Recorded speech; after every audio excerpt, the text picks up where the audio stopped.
Hello, and welcome to episode 449 of the Awesome Comics Podcast, a place where a small press makes one hell of a big noise. My name is Vince Hunt, and joining me as always is the creator of the comic series Vanguard, Dan Butcher. Hello. And God, he's so eager this week. What's up with him he's this week? full of energy. We're in trouble. Yeah, I was a bit sort of flagging last week, and I'm coming back now. The vengeance. One man that never drops his energy. He's like the Duracell bunny. It's Tony Esmond. I can hang a towel on it, my friend. You dirty bastard with that laugh. I wish I'd say I didn't picture that, but I did. Welcome. Hang on, mate. My wife's in here. Welcome to the show, everyone. As you can tell, it's just the three of us in the bunker this week. And we've got a lot of comic stuff to talk about, but we're going to have a lot of fun doing it. Thank you to everyone who's been listening to our recent sort of man, episodes. how cool was Bob last week? We came away from that with big grins on our faces, didn't we? Yeah. And have you seen how the book's doing? Yeah, smashed it. Yeah, absolutely smashed it. Can we take credit for that? Yes, that's take partial credit. Brilliant. Totally down to us. Cool. That's partially responsible for that. Yeah. We'll take that. Yeah. I'm going to say totally. Totally responsible. Okay. Yeah. It's it's world famous underground artist. It's down to us. Yeah. Bob, It's down to us. the ACP said this is good. I mean, I think we can all say that after all these years doing it, we are egomaniacs, aren't we? Yes. I think so. It's the only reason we're here. I think we started off bad, like toxically bad, and then we did the show, and it's just worse. Yeah. I'm as toxic as the Avenger, man. I got a mop. That's for something else. Yeah. To soak up all of those comics, yes. And we have. I'll give you that one. Thanks. It was. Yeah, I'll give you that one. Well done, mate. Oh, thanks. That's what I'm here for you to pity me. Early in the week, I was crowing about having some good news, wasn't I? Oh yeah. And should we spin that round? We got a few people messaging me going, "What's Dan going on about? Tell me. I got that." I mean, you can, if ever to do some like mysterious tweet, you can always ask me. Just message me and I'll tell you. I won't tell you, but you can always ask me. Yeah. I'll tell you. Yeah.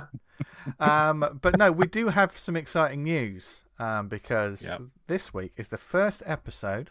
Whenever you're hearing this episode 449 is the first episode with our new sponsor. Very exciting. Yes. We are now sponsored by GlobalComix. Yes, you've heard us talking about them recently and checking out the service. In fact, we had an episode talking to them directly. Yeah, Chris, didn't we? One of the founders, creators. Yeah. He's more on the tech side of it. Yep. And it really is the place to go for digital comics. And the more we found out about it, we have been loving it. Yeah. Oh God, fuck me. I can't sing his praises enough at the moment. I'm loving it. It's great. I love the fact this is our advert for them, our first ever advert. It just goes with us fucking rabbiting on, and Dan's line is "fuck me," and the Americans are going to go. The Americans are going to go. Sorry, we didn't agree to this. We didn't agree to people fucking you, Dan. I was like spinning through the titles. I was like, add to reading list. Add to reading list. That's on there. Add to reading list. Oh, then that. Add to reading list. Yeah. Now, it's, obviously, there are those of us like me who doesn't have access to a local comic book store, unfortunately, or you could be in the middle of nowhere, you could be traveling, you could be anywhere.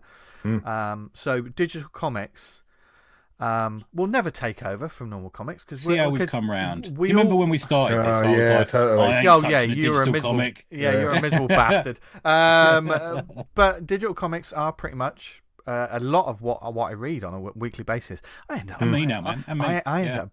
buying the trades for shelves and stuff. So or go back to reread them and stuff. So as long as the comics are good, that's what we care about.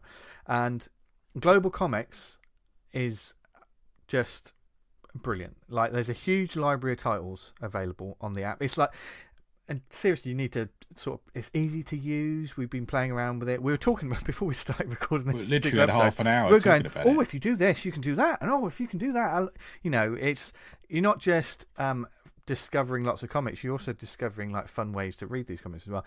There's a huge library of titles on there, and there's like thousands of indie creators and hundreds of publishers like Image Boom, Tokyo Pop, TKO Studios, Source Point Press, Humanoids, just to name a few. Mills verse. Yeah, the catalogue is growing all the time. And chaps, I know you wanted to just pick out a couple of things from GlobalComix. Shall I do mine? So the one I picked out. So this is got recommended to me by Rob Hardingham, my buddy. He said, "Why don't you read Postal?" So I picked that out. But it's like Postal is 684 pages. They put the whole of it on there, and the spin-off series they had as well.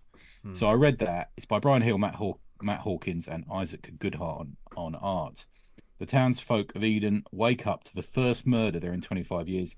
This isn't a normal town. It's a town for wrongdoers and criminals. And this particular crime won't go unpunished.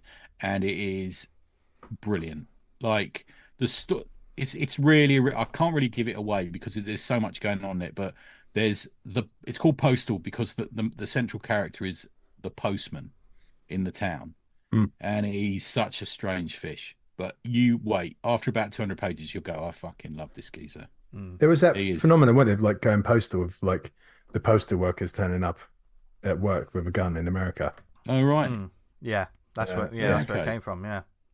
Oh, okay, I didn't know that. Yeah. But yeah, so it's really good. So look out, if you're going to get it, give it a chance. Because I flagged a little bit, issue 3 and 4, and I was chatting to Rob, and I said, what do you think? And he says, no, keep with it. And it does, it just fucking... It goes up in the sky. It's so good. Yeah. But there's loads of that. What about you, Dan?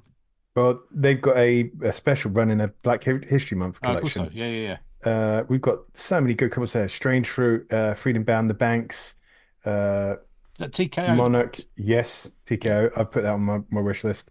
Got Bloodstained Teeth, Thorn. God, there's absolutely loads. Rings and Rings. There, isn't it? Yeah. Yes, bit of Root. We were just talking about Ignited. I don't think we're big fans of that. But we'll that's on the that app one by. too. Yeah. So all that and more.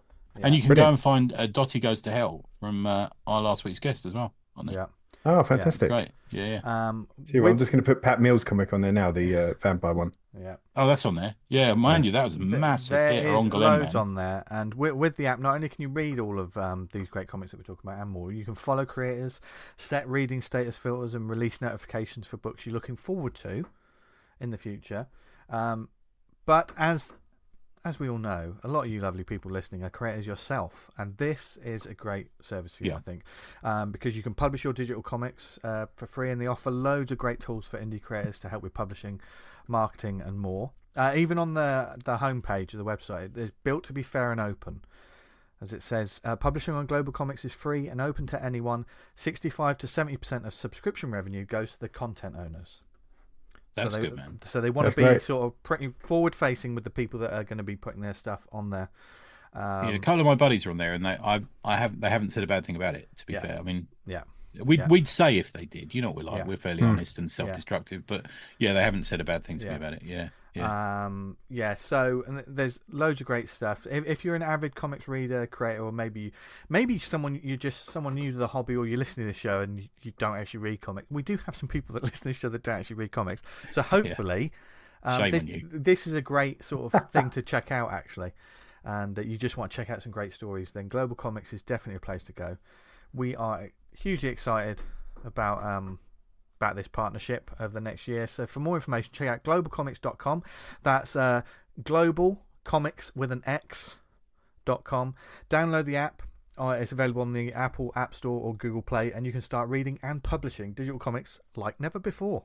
So it's going to be really cool. I've certainly I spent a lot of this weekend reading, just really getting... I mean, we were talking about this. I think we have burnt through a year's worth of subscription. Yes. Today. Oh, in a weekend. Yeah. You're literally, Yeah. You get your money's worth, and that's a big thing for me these days. Exactly. And especially for our listeners, is getting your money's worth from comics, because it ain't an easy thing these days. Comics are very much like any kind of media. Is the subscription model seems to be the way to go, and these guys know how they've spent a lot of time. They're open to feedback about the app and stuff. They like feedback to it. Yeah. And we're on the beta version as well, so we're seeing the updates. There was 10 updates last week. Probably more. Yeah, it's great. So once you if you sign up to it, give it a go. I don't think you're gonna go back. If you love reading comics like I know we all do, you're just gonna end up just trying loads of great stuff, which means that more something that's close to our hearts. More indie creators that you've never heard of before might become some of your great. Like I got in a conversation on there this week. I always like to leave a thumbs up or a comment on a comic that I've really liked, or sort of thing. And there was, especially on the indie page, and I put in a thing about the sort of sequential flow and this sort of fight comic that had been put up, and the dude replied, and I replied back to him, and it got into a bit of a conversation. Yeah, I said, like, what, just out of interest, why don't you consider colouring it? And he said, oh no, I'm thinking about that, and it's good like that. It's actually quite interactive like that. Yeah. I mean, I'm using it on my iPad. This is obviously a bit of a longer ad read than we normally do, but we thought we'd announce it with a bit of a bang, go into it a little bit more. Certainly, I'm reading it on my iPad. Yeah, that's what I'm doing. But they've also set it up for the phone. They know exactly what they're sort of doing with it. Oh, have they? I think it depends how it's set up. You can do the old guided view. Yeah. It's not set up on all of them because I think it's like a user thing you have to do. Yeah. Oh, okay. So a lot of the indie stuff won't have it, I guess. Yeah, but certainly on the home page, like at the top, you can see like there's from the free comics. Like if you just want to go out and check out the free comics, there's publishers, webcomics, manga, indie, and then your own personalised library, which I've only just started adding to, but you can just add to really quickly.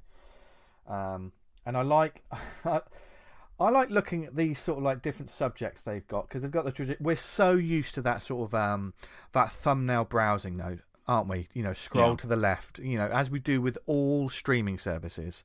We're so used to just scrolling. Let's see what's next along, and they do it in that sort of format. But there's best of certain publishers. You can just recommended reads around certain genres as well. They tell you what was popular in last week or certain titles, and that's always, even if I'm not reading it. I don't know about you guys, but that sometimes fascinates me. Like, I find a lot of the titles surprising sometimes. Yeah. It shows that we're old bastards and we don't understand young people. You can put in your interest, can't you? Like what you like, and I see what you mean. Get a percentage match to say. I put in like Parisian bondage, but I didn't get anything. No, I said that to a stripper once. I said, "What do you do?" And she went, "Like Parisian bondage." And I went, "No, for a job." And she went, "Oh, I'm a nurse." Yeah. Yeah, I just want to let you know, guys. Parisian bondage. Yeah, I just want to let you know, guys, if you're listening, that sort of nonsense isn't going to be in every week's ad. No. Like brutal Parisian. Oh dear! It's sort of like Parisian bondages. They sort of push in front of you in the queue. Yeah. Oh god! But back on track. Thank you to our new sponsor, and certainly. We hope that you'll check it out because, we've got a couple of books later that we'll be recommending that we discovered on the app, and good stuff. Sometimes it's stuff that goes completely under this weekend, man. Yeah. Like the first time ever for fucking months, Vince replied to a WhatsApp message at like 7 a.m, and he went, "Fuck me, I'm reading this now." Normally he's Betty buys at that time. On a Saturday morning. Me and Tia, the easy early birds. I don't wake up till noon. But it's fun though, and also there's that joy of, it's finding the diamonds in the rough as well, isn't it? Yeah, always just that sort of, it's treasure hunting in some ways. There's a bit of that on the indie page. I think it's fair to say. Yeah, I really like it. I like that because. We need any more avenues to get in more indie books in front of us, in front of our eyes. I'm all about that. I'm all about that. Yeah. So, and also with that in mind, the importance of a cover thumbnail is quite prevalent. But we'll get into that topic a little bit more later on as well. Because some of these books on the indie page don't have covers, which I found interesting. Yeah. Interesting. And mind you, some major publishers have. Covers that shouldn't be covers, but we'll talk about that a little bit later, because each one of us has a little bit of a topic this week before we get stuck in. Who would like to go first? I believe Daniel. My one's bringing the controversy, maybe a little controversial. So before we start, obviously. But we'll play a bit of devil's advocate. We're going to play devil's advocate. This is totally devil's advocate. And we're totally just discussing it, and we want to know, obviously, what you people think. So keep in touch, whether it be on the Slack, on the email, or on social media and stuff. Let us know what keep the conversation going about comics, because a good, honest discourse is how things get done. That's how it should be. Yeah. Oh, most definitely. Yeah. Yeah. So Dan, okay, let's put the cat amongst the pigeons, shall we? Go for it. So my sort of question topic to kind of muse over is, do artists' opinions on AI art matter? So in our community, it was almost like I just wanted to let it go quiet for a moment there, because I could feel all the listeners going, "What?" Well, this one's over to you two guys, because you're I doodle, but you're the artists. But also, you can come in as a creator on this. Yeah, it's a different viewpoint for me, so I'll let you two go, because I'm I feel like out of all of them, comics is a bit of a different one, because if you start using AI to help generate like games and films and stuff, I'm not sure if there'd be so much of a kind of a backlash, could you say? But a comic readers are very different for me in my the way I perceive them. But my whole point is market forces will decide whether AI in comics is going to fly or not. So interesting. So almost you're saying the less people there are involved in the creation, or the more sort of single vision a comic or a piece of art, just generally a piece of art is, the less you find AI acceptable. Am I right in saying that? Say I put out that Marvel put out a comic book and it was majority of his AI art and it sold just as well as any other book they have, but the production cost is ridiculously less and it's quicker to turn around. That the customer, where the reader not giving a shit whether it's generated by computer or not, is going to be dictating the discourse. So Marvel were like, well, it hasn't happened yet, has it? No, it's not happened yet. It's not. I don't know whether it's quite there yet. Is it? No, totally not. From what I've seen a couple of people try and do AI comic books, and it fucking sticks out like a sore thumb. Like, this is just AI generated, and I don't know whether it ever will. But I suppose the problem is covers. Is that where it could be done now? Definitely covers. I've seen interiors. I've did a kind of thing this week when I was looking for a pin-up artist or a cover artist, and I put it on Twitter, and about a third of the stuff that got sent to me was AI generated. Damn. Easily. That's a worry. Sorry, I said I wasn't going to say anything, but Vince, you haven't said anything yet. Sorry, babes. I'm just taking it all in. That's a worry, though, V. Do you think? Because your eyes, it's your thing, and I enjoy seeing original art and everything. But I mean, I also I work with sort of art and design, like as a job, as well. So AI tools are becoming more of a thing within all industries. I'm also a grumpy old man. So if someone gives me like a bit of concept, and it's got AI photographs and or AI concepts in it because they've just typed a few things, my hair sticks up. I immediately I start to. I don't like it. I just really don't like that. I mean, we'll get back onto the art and saying just a brief sort of segue from it. Sort of aside, aside. Okay, yeah. ChatGPT, the amount of times that's going to be used or has already been used for the book blurb, for graphic novels. Well, I think it's been used on the Marvel editorial page. Yeah. And these companies are going to use it more. And sorry, it ain't good. It doesn't sound like, to the point of like overly verbose to nonsensical.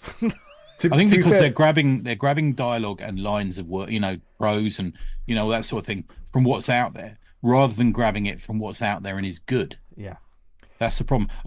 People know this, but I work in global politics and stuff, and as a researcher and a lecturer, and we're seeing foreign countries writing propaganda using ChatGPT because it's actually written better than, say, someone in China just doing a Google Translate. Right? Yeah. That makes sense. And I guess that goes vice versa for people writing it here for China, if you know what I mean. Yeah, exactly. Yeah, they do. I've noticed it on Amazon. If you're buying a product on Amazon now, you can go above the customer reviews. You'll get an AI kind of chatbot thing that gives you a summation of what the reader reviews are saying. Cora does it. You ask Cora a Yeah. question. It's ChatGPT now. And it will say readers, purchasers of this really like this because they cite its good battery life. They like this, they like that. But some have mentioned this could be an issue. Which is a great tool for a purchaser. But... I think yeah. Also, the important word you use there, Dan, is like tool. Like if you're like a creative person, and it's something, you know, if you want reference for something possibly, and you put that in, and then you yourself draw from this, whatever this image is, you know, you do it.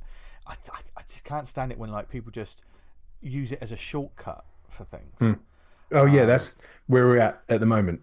You know, I mean that's the sort of you know, the problem we've always had with Poser, isn't it? Do you know what I mean? The Poser comics. That's very true. Yeah, I think the thing with Poser and the thing with AI is I very much believe that there's an emotional content to a page of human art, and completely. I don't feel that AI has a soul to it.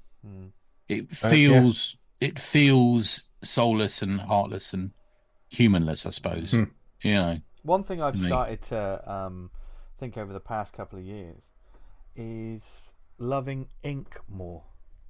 Like actual ink, you know, knowing that a page is physical, or like you can feel that this was drawn with a hand.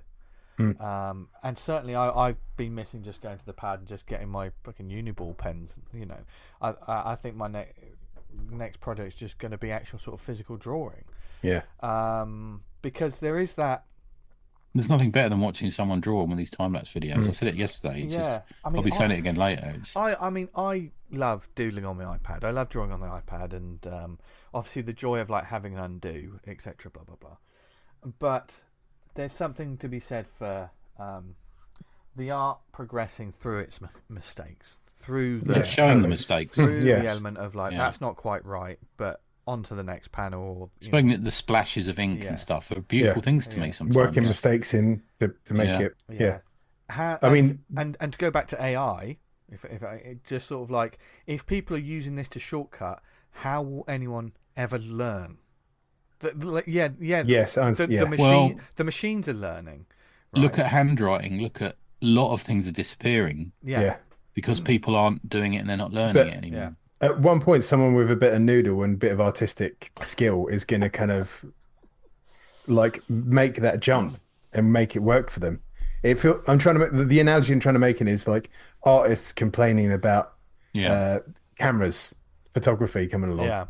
So this doesn't capture the thing. It's not what it is, and it's like, well, the consumers like it and accepted it. Exactly. The artist's opinion is irrelevant in this regard. But cartooning isn't that though. It's cartooning. No. If it looked like a photograph, honestly, a comic isn't very interesting to me like that. No, I think. Agree. But I think that's where I think comics slightly different. I think I can see where you're coming from, Dan, in the fact of like there's so many different angles to this topic and conversation. There always will be.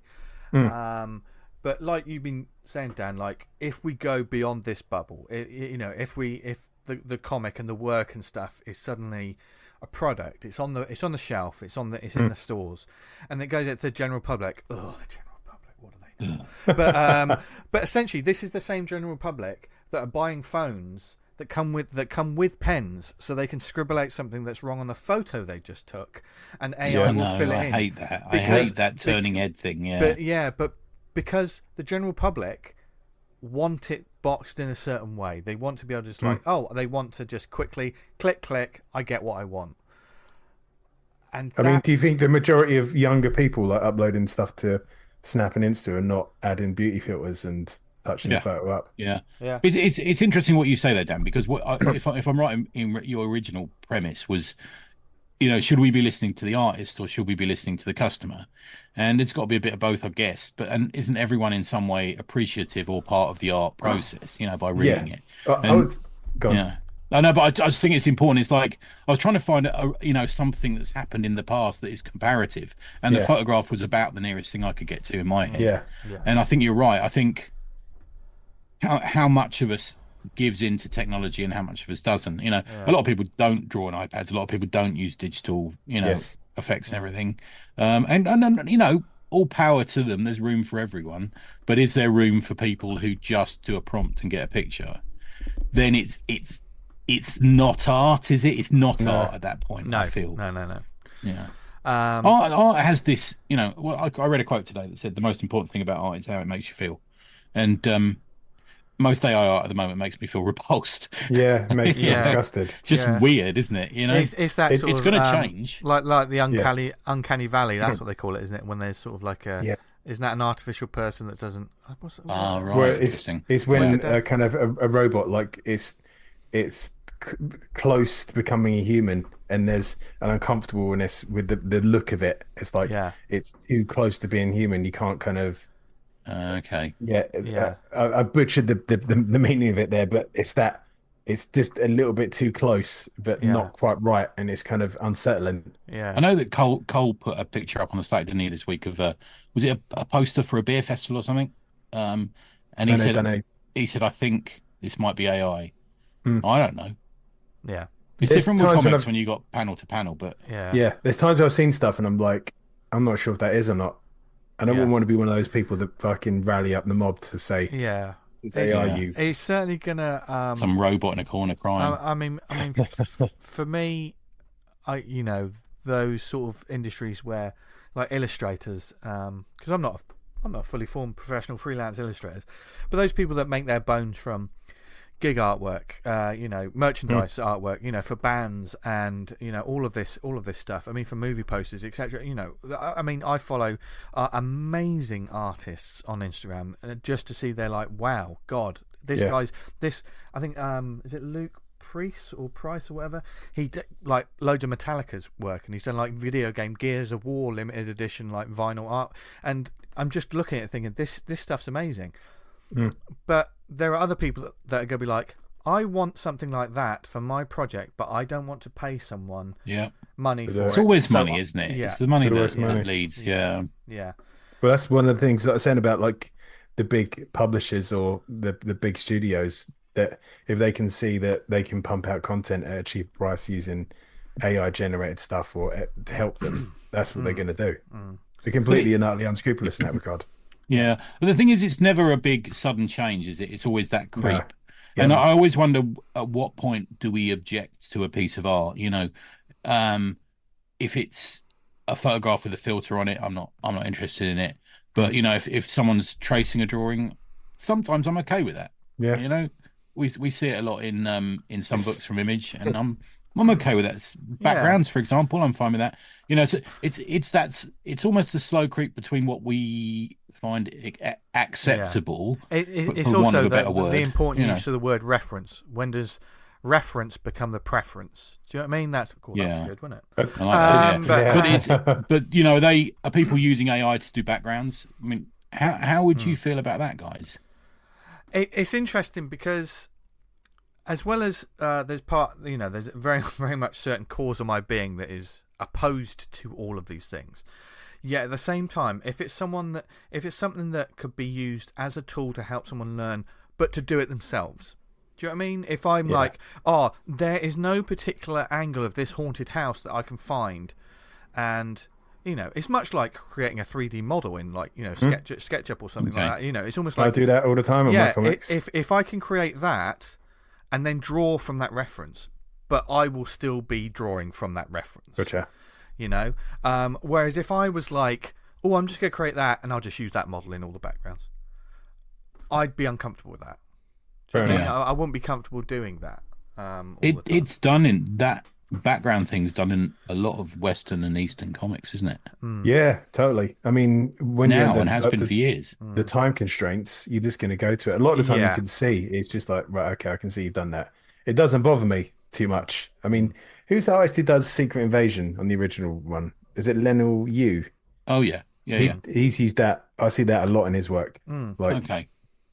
The 3D stuff, and then he's like exported or whatever, and then drawn into the scene, which is like, you've done loads of work on that, and I can't fault it. I like his work actually. I do like his line. Yeah, and I've read comics that there's these amazingly detailed backgrounds, and I know that an artist has used tools or use this reference, whether it's they've traced over it, but it looks great in the final product. It looks like, because of the work that the artist and the creator is doing over the top of that to make it unique and to make it their own.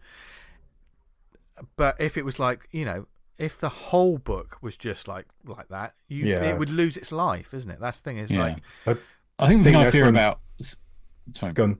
I think thanks, man. I think the thing I fear about AI is the short-term gain, with no thought to the long-term situation. Where, if we suddenly everyone went, oh fuck it, AI, we'd be grabbing from the same set of images, and art would never change and move, and sometimes improve, and sometimes get better, and change, and whatever it's going to do, it just would be the same. We'd be stuck in that loop.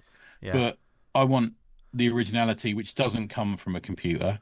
So far, until they take over the world, but it doesn't come from there, doesn't it? You don't suddenly get AI being Kevin O'Neill. You don't suddenly get AI drawing the X-Men. When I get presented with AI work, there's always there's this undercurrent of duplicity of sort of like you're trying to have me over here, the viewer, and you're sort of saying I created this, and like we know you didn't, and you're trying to lie. Why are you trying to lie? And then as soon as that sort of gets brought up, it's just instantly a massive fucking turn off, because now I'm not thinking about what I'm looking at. I'm thinking that someone's trying to have me over.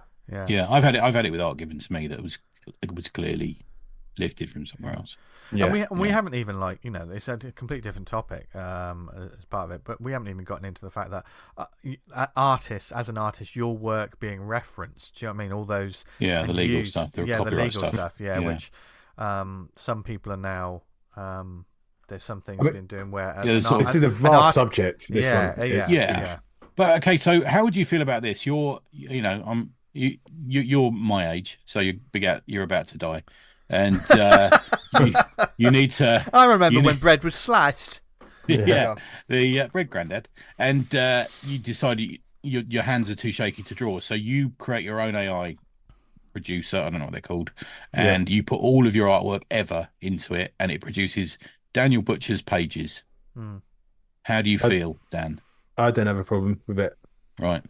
I think as long as you put it under that proviso and said, look, I can't fucking do this anymore, but I've still got these stories to tell, and this is what I'm doing. And then it's up to the consumer who wants to read it or not. I say it's an easy thing to say, but I think you wouldn't be happy with it.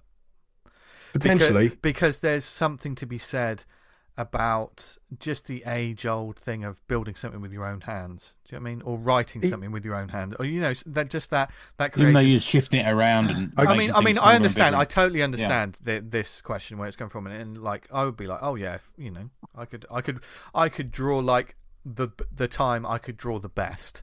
Do you know what I mean? And it would always be like that. That's the dream, but there would be that.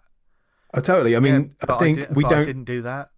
We don't make comics to have physical comics. We enjoy the process, don't we? Of the actual process of writing the comics, drawing the comics, and everything about it. Not you want to tell having stories. A comic at the end of it. We've got stories to tell, and it's just. What about this then? Do you think comics are an outdated product? How dare you get off this fucking? I don't think they are, because I like the originality in them. But are we getting to the point now where, for kids, it's outdated, so the effort isn't wanted or needed? Or my son just read through 100+ volumes of One Punch Man in a week, so good man. They're definitely not outdated. You brought him up well. You brought him up well. But how did he read it? On the app. There you go. It's one of those things of like, we can make the comparison to the music industry. I know the music industry has its own problems, and this, that, and the other. But it's shit. When vinyl went to CD, music had to get used to that. When CD went to MP3, music had to evolve to get used to that. When it went to streaming, everything's evolving in the way that. And I'm not talking about the artists. Let's take out the artists and what people getting what they're due, because that's a whole thing. I hate to quote Bono. But his quote of was it home? You remember when home recording people were taping albums? Yeah. There was a big drama. He said home recording isn't killing music, bad music is killing music. Yeah. Which is really interesting. Yeah. Okay. Yeah. But in order for the consumer, the people that a lot of people that are listening to it or comics, reading it, there are a lot of people who, as much as we love to talk about the process, as much as we love to discover the ins and outs, there are some people who just want to read them and they don't care. I hate seeing that, but there are people who are just reading it. The majority, I kind of feel like the majority of comic readers in this world don't worry about who the creator is, and yeah.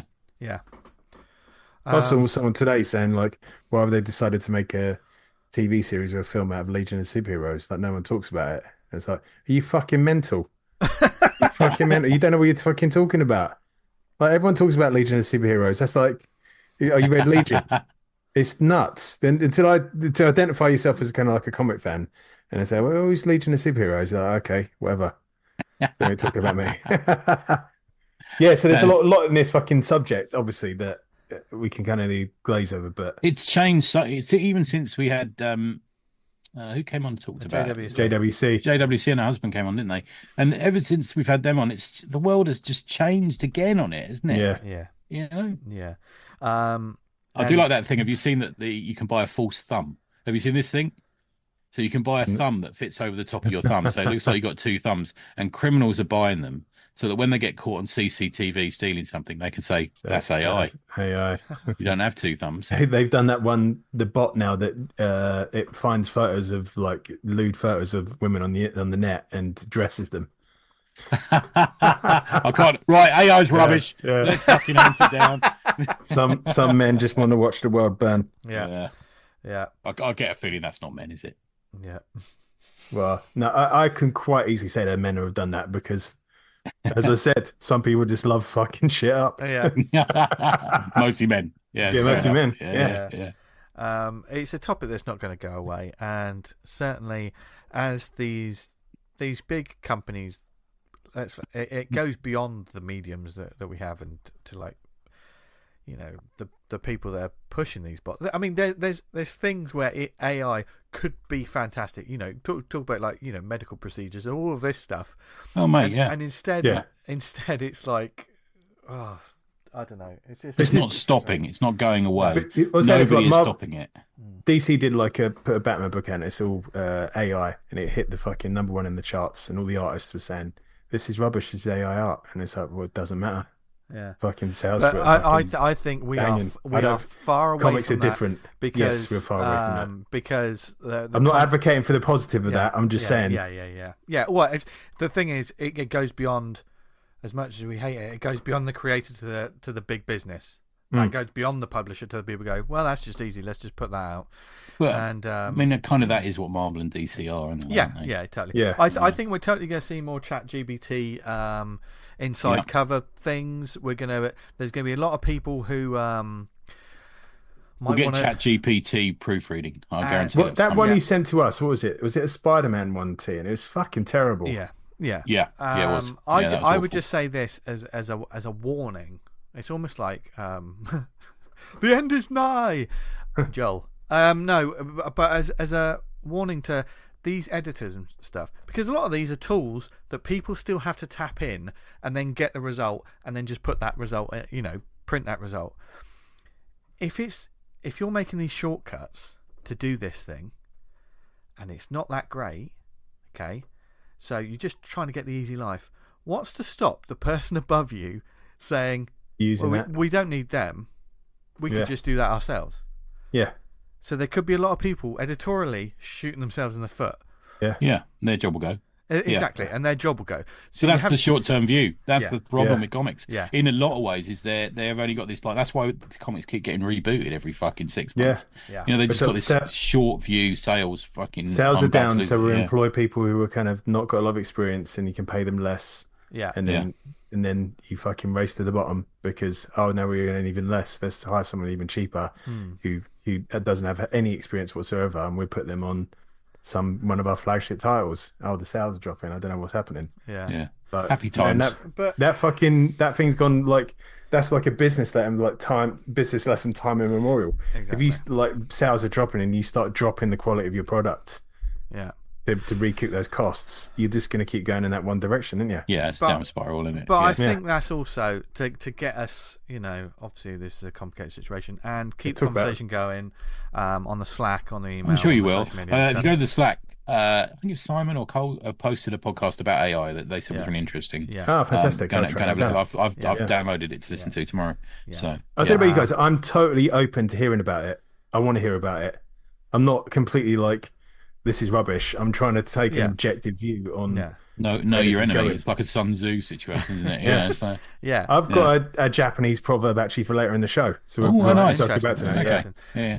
But you'll like it, T. The one thing to get us back onto the positive about all this thing, when we're talking about the negatives, the Eye of Sauron usually focuses on these the bigger publishers, looking around. Oh, it's Marvel, it's a DC. They're the ones doing it. Do you know what I mean? That's the ones that they put on the ring of power. We can see it.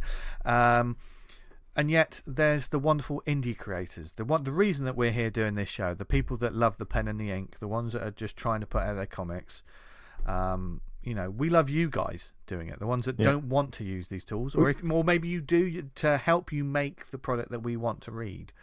There's so many different levels. I've seen more of it from indie creators, like people who've not got any sort of access to an artist or skills of their own, and they just start punching out comics. And you need to be careful with that, because the artistic community is such that it's a defensive beast. Totally. And certainly, if you're a writer who you've got 3 comics under your belt right now, but all of them were with completely AI art, you're probably going to struggle to get an artist afterwards, because they will be upset that you used AI art. I saw one and it was like direct, and there was loads of comments, loads of likes. And when's this out? When can we read this? It's like, man, it's fucking terrible. I don't understand who these people are. I honestly think there's a continent of people who are just fucking idiots. Yeah. I genuinely think there must be a continent that I've not heard of people who suck each other off around fucking just bullshit. I don't know what's going on. Yeah, there is often I see comments and I feel like I'm fucking taking crazy pills. It's like, who thinks this? AI is Magnum from Zoolander, isn't it? It's the same look. It's the same thing. Have I been taking crazy pills? Except this one doesn't fucking stop knives. One fucking guy complaining about farmers. Like, who gives a shit about farmers? Like, we buy our stuff from the shops. That's the people we deal with. Oh, God. And it's like, you fucking... Sure. Geez. We'll talk about poor quality stuff. B, we can segue let's segue into the next subject. Okay. So, inspired by the fact that I think, is it 32 years Image have just done? Something like that, isn't it? They've just had an anniversary. I was reading Rob Liefeld was talking about it. Talking about it. Rob, who will come up in a second. I love that fucking manga thing. What was that about? Yeah. Well, he kind of like redone the comic, but he done it in a manga version, which means it's in black and white, and they've got like red washes over the backgrounds or speed lines in the backgrounds, which is quite easy to do for Rob Liefeld's artwork because he doesn't put anything in the backgrounds anyway. But this is making repackaging. When they put a film out and it's like, it's the noir edition. So like, you dropped it to black and white and boosted the levels. And sold it as a separate fucking I actually product. preferred Logan. I liked Logan in black and white. Yeah. So inspired by the fact that Image have, and also for an unnamed reason we can't talk about, but a little hint for a future week. I thought I'd put together an Image Comics question, and this has something to do with the first raft of books that came out from the founders. So the question is a 2-part question, gentlemen. First part of the question is, out of the first wave of Image comics, you have to save one and get rid of one. Explain why you would make these choices. So the choices you have, listening at home, make your choices, is Youngblood, WildC.A.T.S, Savage Dragon. Anyone who puts Savage Dragon out is dead to me. Savage Dragon, Spawn, Shadowhawk, Cyberforce, and Wetworks. So you've got 7 titles there. So for those, you have to get rid of one. Let's start with the get rid of one. Okay, can I just get that list again, Tony? Okay, so Youngblood. Yeah. WildC.A.T.S. Yeah. Savage Dragon. Spawn. Shadowhawk. Yeah. Cyberforce. Yeah. Wetworks. Okay, I popped in the chat again, B. Okay. Oh, mate. Yeah. So you have to let's go with the get rid of, and then we'll do the save. Okay. So get rid of first. Go on, do you want to go first, V? Yeah, I will immediately say this straight away, by the way. I just want to put this front and center out there. Image Comics. I don't know. I've just got a real fondness for that. When this kicked off, even when they're bad, kid, I enjoy. I fucking loved. I love this. No matter what people say, it was big dealings with me and my mates when it all kicked off, and the different titles, and it felt alive. Obviously, we're looking at it through It's been 32 years, as you say. Bit of rose-tinted glasses. And certainly we've read series after after those moments. We've gone back, revisited them. Maybe you've revisited them and then thought... this is looking back on them, isn't it? Yeah. Okay, so what's the first one, Tony? Is this the one we're saving or the one we're losing? One we're losing. Okay. For me, I'm picking one that out of all of them, I didn't read. I was never really that interested in. That's not to say that I can't say it was because it was bad. I just wasn't interested in it, so I never read it. For me, it was Shadowhawk. Shadowhawk was the one for me out of all of them that just didn't grab me like some of the others did, and certainly I didn't read a lot of the others when they were coming out. But Shadowhawk is the one that I'd lose. Okay, Daniel. That's an interesting one. For me, I'd be there's a couple I'd save, but I'd quite happily get rid of Youngblood, WildC.A.T.S. No, you only say one. Come on, only one. No, I've been saying I could quite happily get rid of most of them on that list. Right. I'll probably go for Cyberforce. Oh, okay. Sorry, Fuck Vince. You. Sorry, Vince. Fuck off. And why, D? Fuck off. It's just like WildC.A.T.S, just painfully generic. I used to really love. I used to like this stuff back in the day, but I've gone back and read it recently. It's like this is just absolutely vapid. There's nothing to this.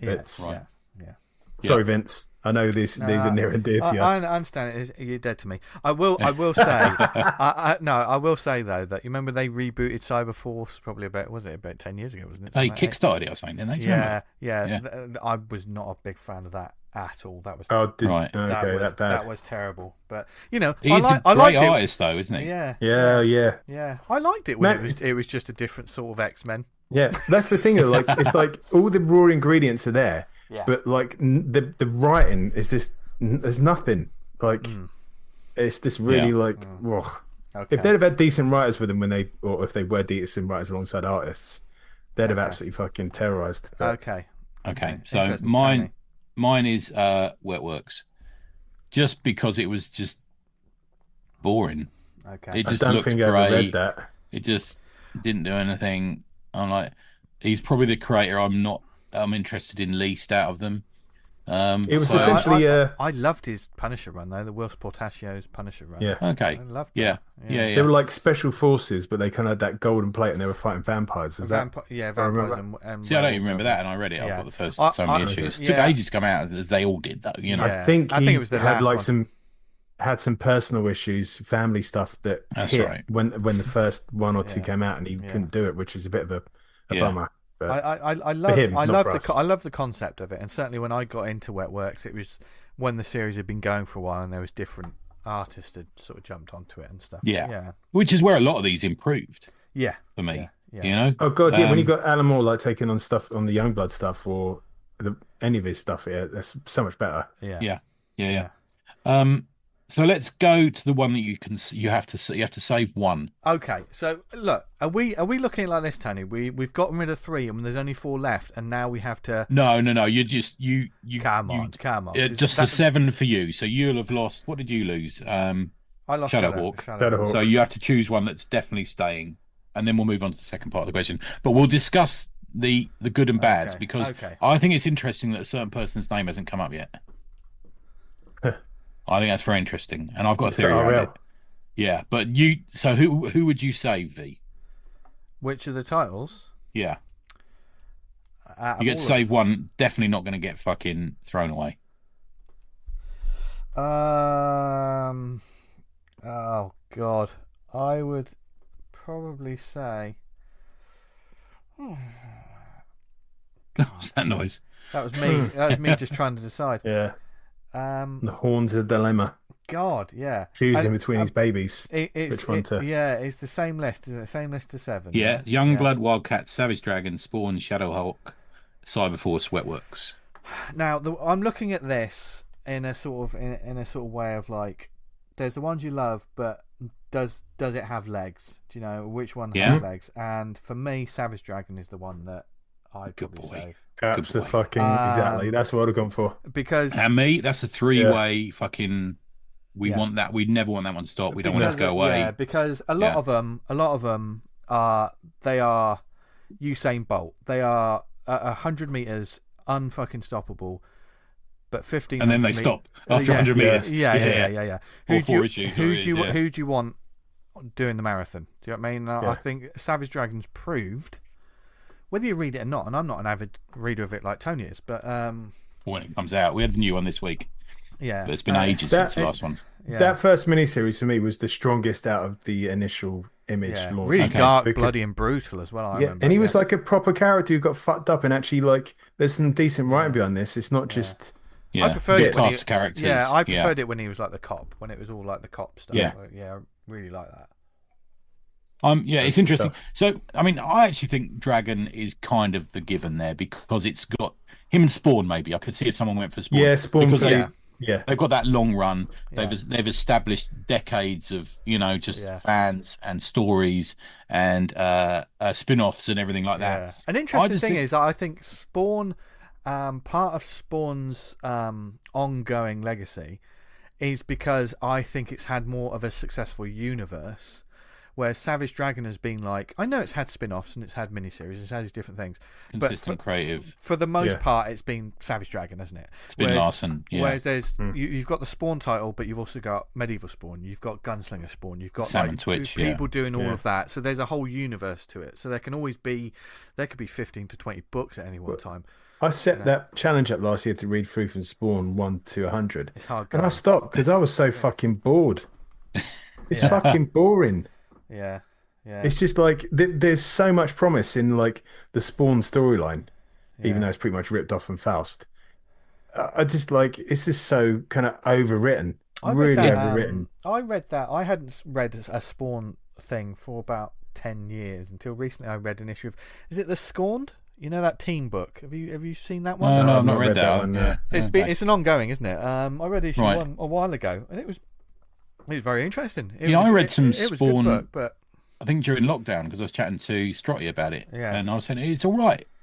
I just found it sort of too self-indulgent around drawing and stuff. It was too much sometimes, and it didn't really make sense, and it was too self-indulgent. But for me, Dragon is meat and potatoes comics, bash 'em up comics for me, which is kind of why I still enjoy it. It's got that there's that Kirby, isn't there? That Kirby stuff going on in it, which is why I like it. He's kind of really gone for it, like in the more. Not more recent years, in the past Jesus 5 Christ. years. Like, I mean, when you got that shoot across the room and spunk and stuff, you're like, whoa. But I think it's interesting that none of us have said Rob or Youngblood, and I think no matter what you say about him, and we could never be great proponents of the craft that Rob shows us, but there's an edge to what he does in a way, isn't there? There's something about it that's attention grabbing. He has his fans, and they're kind of quite outspoken, and like I wouldn't want to touch a Liefeld property in that regard. And certainly sometimes it's an easy dunk, sometimes it's I'm like you don't need to go over the top with this. I mean we certainly had our jokes here. And he's turned up in my least enjoyed comics of the week. He absolutely frustrates the fuck out of me, I've got to say. But back in the day, when I was reading stuff, like X-Force 2 with Kane and Deadpool fighting and stuff was that was an issue that I reread over and over again. Yeah. Fucking just all of these. All those fucking lines over the face I was all about that. I was loving that. And whether there's nobody from a creator point of view, there's nobody in that group we wouldn't love to have on here and would be brilliant to chat to. As well. Yeah. And look, no matter what you watch the documentaries and how like they were friends and then they fell out and this, that, and there was all this sort of They're stuff. still falling out at the moment. Silvestri's having an argument with someone this week. There's all that stuff going on. Or no matter whether like they did too much and the wheels fell off or this, that, and the other. But let's face it, Rob Liefeld's it's like a thumb, right? If Image is a hand and he's the thumb, you take away the thumb, and ask someone to pick something up, it's not going to work. Okay. Do you know what I mean? You know, you can't grab a cup of tea properly without your. It's not even Confucius in the room with Vince tonight. You're like, I know, but you know what I mean. Yeah. I mean, you know, to any people that don't have their thumbs, I know you people are awesome, but it's just the metaphor. You know, I don't want to upset anyone. Just in case I'm losing the business. I don't want to upset anyone. But you know, do you know what I mean? Though it's like they can't turn it off, can they? Yeah. So they don't worry. Yeah. Without it, Jesus Christ. Ableist joke there. Sorry about that. Jesus fucking Christ. Sorry about that. What's happening? I don't know. But it doesn't work, you know. So, you know. I mean, occasionally I look at something and there's a nostalgia quality to Rob's stuff that he draws now because it looks exactly like the stuff he was drawing in the 90s. So I don't think it's brilliant. I don't think it's that good. But sometimes I think that's just kind of like that in a way. I know it's got its massive faults, and you know everyone's in the same position as always, and I don't know, but I just sometimes. I mean, we're fully guilty of like. I get caught on the horns of talking about Rob, where like, is he just been lazy, and he thinks I'm just going to do this, I get paid regardless, or does he think he's the absolute zenith of all he can be? Is like I'm the legend. I can't. Everything I put out is fucking gold. I don't need to improve. What's to improve? And I don't know which one of those. Well, you know, frustrates me. Whatever it was, he put his kids through college on the fucking comics he made. He's got a movie star fair wife, play. TV star wife, so at the end of the day, fucking knock him. He could just laugh in our faces. He's got fuck you money, so he's got fuck you money, which is fair play to him. You know, whether you agree or not, it's like, I can laugh at him when I've got more money than him. And that ain't gonna happen. I mean, when he's crowing about like Deadpool, how he created Deadpool, I always laugh. I laugh. Yeah. I mean, I think that's a subject we should have someday with a creator when we've got them on about what is the creation of a character and what is the development of a character, and at what point did someone say that I'm the sole creator of that? You know, there's a bit of that going on, isn't there? Okay. Well, let's move on to should we move on to the second part of the question? Okay. Yeah. So you, Vince, got rid of Shadowhawk. And Dan, you got rid of Cyberforce. You have to choose a creator to take that spot. So let's imagine the 7 didn't include Silvestri and didn't include who created Shadowhawk? I've just said his name, didn't I? Jim Valentino. Jim Valentino, yeah. Just that's what I meant earlier, actually. Valentino. Who fills your spot, Vince? Who fills that spot? Yeah. Now we're talking. Are we talking in the context of the time or just any time? Yeah, let's say in the context of the time. So it has to be a creator who was about around that. Let's just say roughly around that. That makes it really hard. Right. All right. Well, let's not say Image was like because they all left, didn't they? Yeah. Let's not say that then. Let's just say any creator. Okay, that makes it easier. So who would fill that spot? So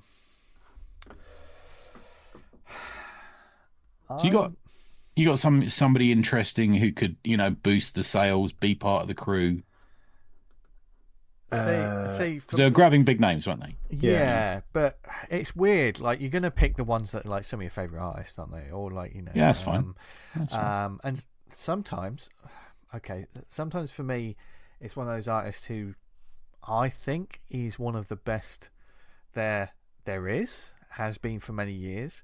So good that doesn't really get brought up in the conversation too much because they've just been consistently doing that good work for a long time. Humberto Ramos. I think for me, to do a team book? Consistency. Oh no, you did Shadowhawk, didn't you? So to do a sort of Shadowhawk style character. Yeah, I mean, maybe it's coloured because I remember Cliffhanger, and they did Crimson, and I fucking loved that series, Crimson. And I know he then went on to do Spider-Man books. I think he's working on a Spider-Man book right now, isn't he? I think he's been doing that for the past 10 years.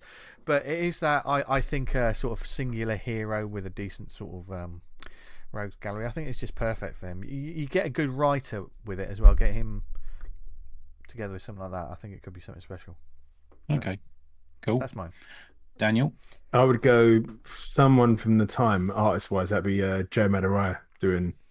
Okay, so he was the sort of second or third wave at Image, wasn't he? But yeah, you get him in there originally, OG OG Image, one of the founders. Because he was one of the ones that was in Marvel as everyone else left, wasn't it? So he bumped the numbers, didn't he? Like obviously just before Age of Apocalypse, but like right, okay. You might as well just be printing money doing that. It would that's true with him. Sell like fuck. Yeah. And if I know it's a bit acronist, but if you had Kirkman or Carl Starks writing that book, it would be fucking crazy. Yeah, it'd be great. So we're all thinking of lifting the quality of the line, aren't we? There, really, Yeah. So this is how it's done. Like this is the fucking the watermark, as it were. You got to clear this bar. What about you? Well, I've got rid of a team book. I think they were 2 team book heavy. Actually, I think that was a fault of it. In my head, occasionally I get mixed up between Wildcats. They come off because they were essentially all X artists, weren't they? And it's like, I'm going to make my totally new and original team. Yeah. It looks like the Morlocks or something. It's like fucking that. Innit? But I would at the time, roughly the time we had Byrne doing Next Men. Yep. I would get Byrne doing a team book there. Oh man, yeah. And I think that would be a license to print money. He was a guy who was unhappy at Marvel, unhappy at DC, on and off, wasn't he? Yep. Yeah. And I think getting him on board to doing a team book at Image would have been a massive thing. He would be a big get for them. I know they almost got Claremont, didn't they? He almost walked across the road with them. Yeah. Man, that'd have been fucking amazing. But I think it was almost at that time he was kind of seen as like sort of the old school. Do you know what I mean? He was seen as a difficult bastard. Yeah. Yeah. But I mean, in truth, he wasn't that old. I mean, he was still doing Marvel and DC books, just shortly before that, really. And I mean, it's only the 80s, and we're only talking early 90s. Was his heyday? Massive heyday was the 80s, mid 80s, late 80s, wasn't it? So I think he would have been a difficult one. I think he would have fucking given a few of them a slap. Probably fallen out with them all, undoubtedly.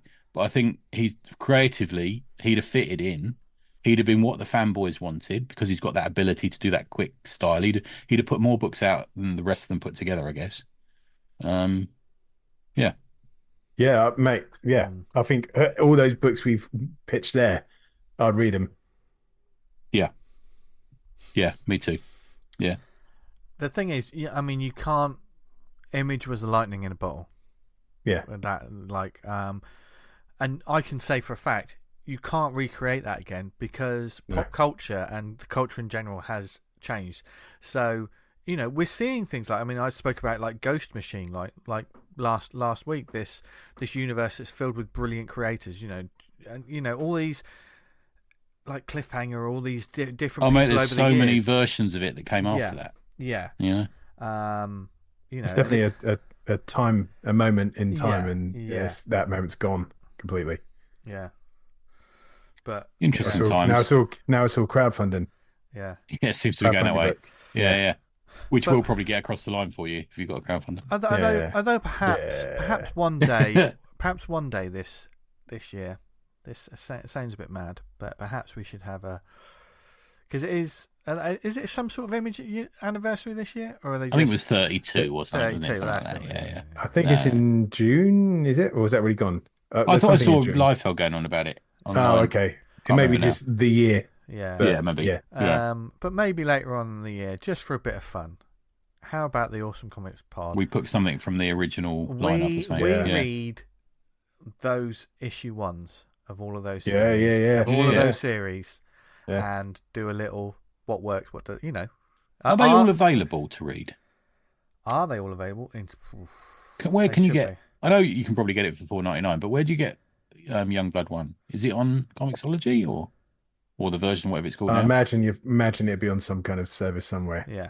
Or not. We will. If you want to sell the ICs, I'm sure you can find it. Yeah. Oh, I'm sure. Yeah. We will find out, and we will read one. Let me know what you think, folks. I've got a copy of it. I've got a copy. Yeah. Isn't Youngblood 1? It was a reverse issue. You could turn it over and you read the other side. Was that one? I remember some of them were. Yeah, I can't remember. Yeah.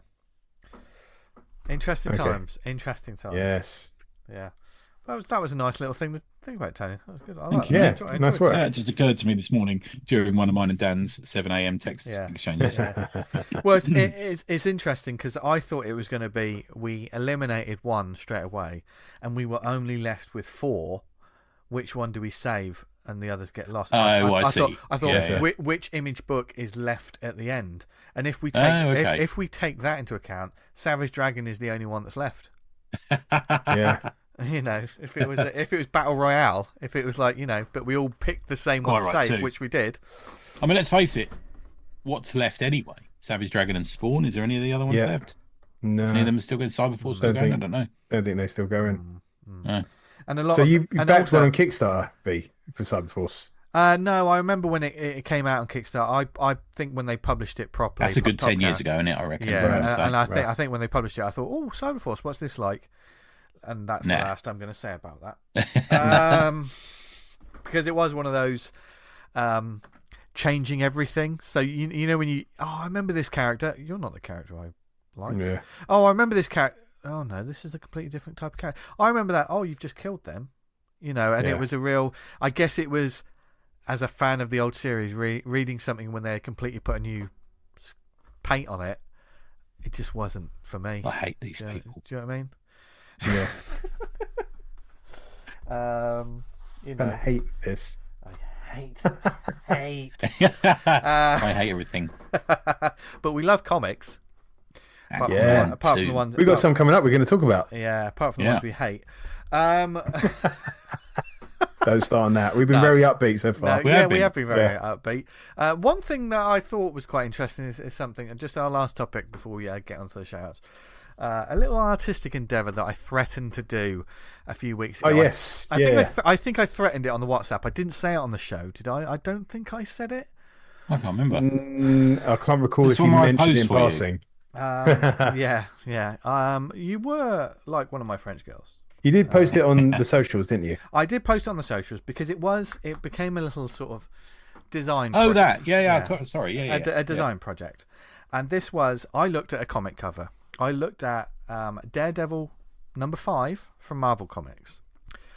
When I was doing my... Good on Marvel, they've reached #5 with a comic. Well done, guys.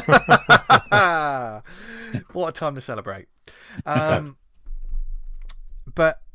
as I was doing like my digital browse, as I always call it, every week, and the cover thumbnails are always so important.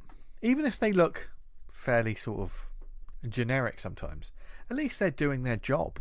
You know, a lot of these things.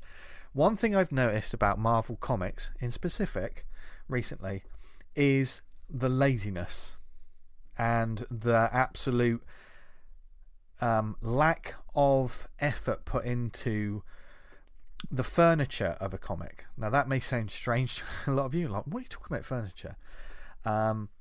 We love the art that goes on about it. We've had several episodes about the art that goes into a comic book cover. You know, so much to think around that people don't seem to be considering. Yeah, there's so much beautiful stuff, and certainly this cover I picked out for Daredevil #5 made you angry. The image is beautiful. I love the image. It's John Romita Jr.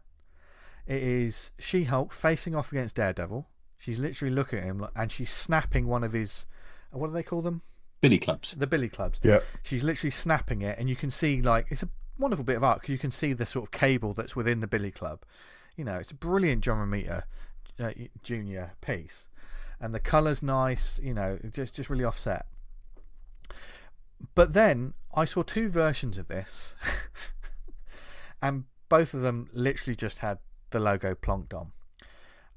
There's one where there's a Marvel logo just in the bottom right hand corner, and the red Daredevil seems to be tucked in the top left.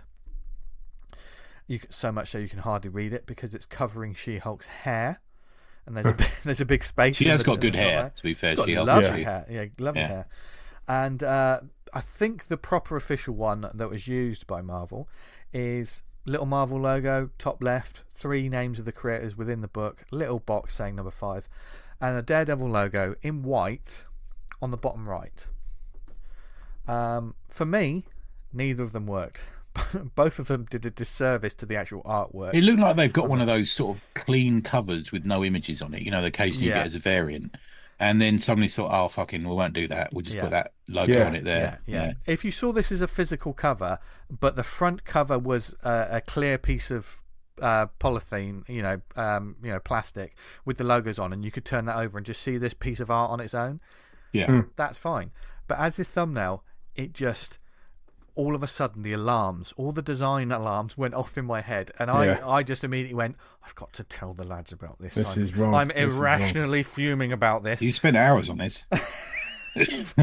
So, and then I couldn't stop thinking about it. I think a couple of weeks passed, and then I just thought, I'm just going to take a couple of hours, and literally just get a couple of logos, and just take this bit of artwork, and see if I can create another version of this cover.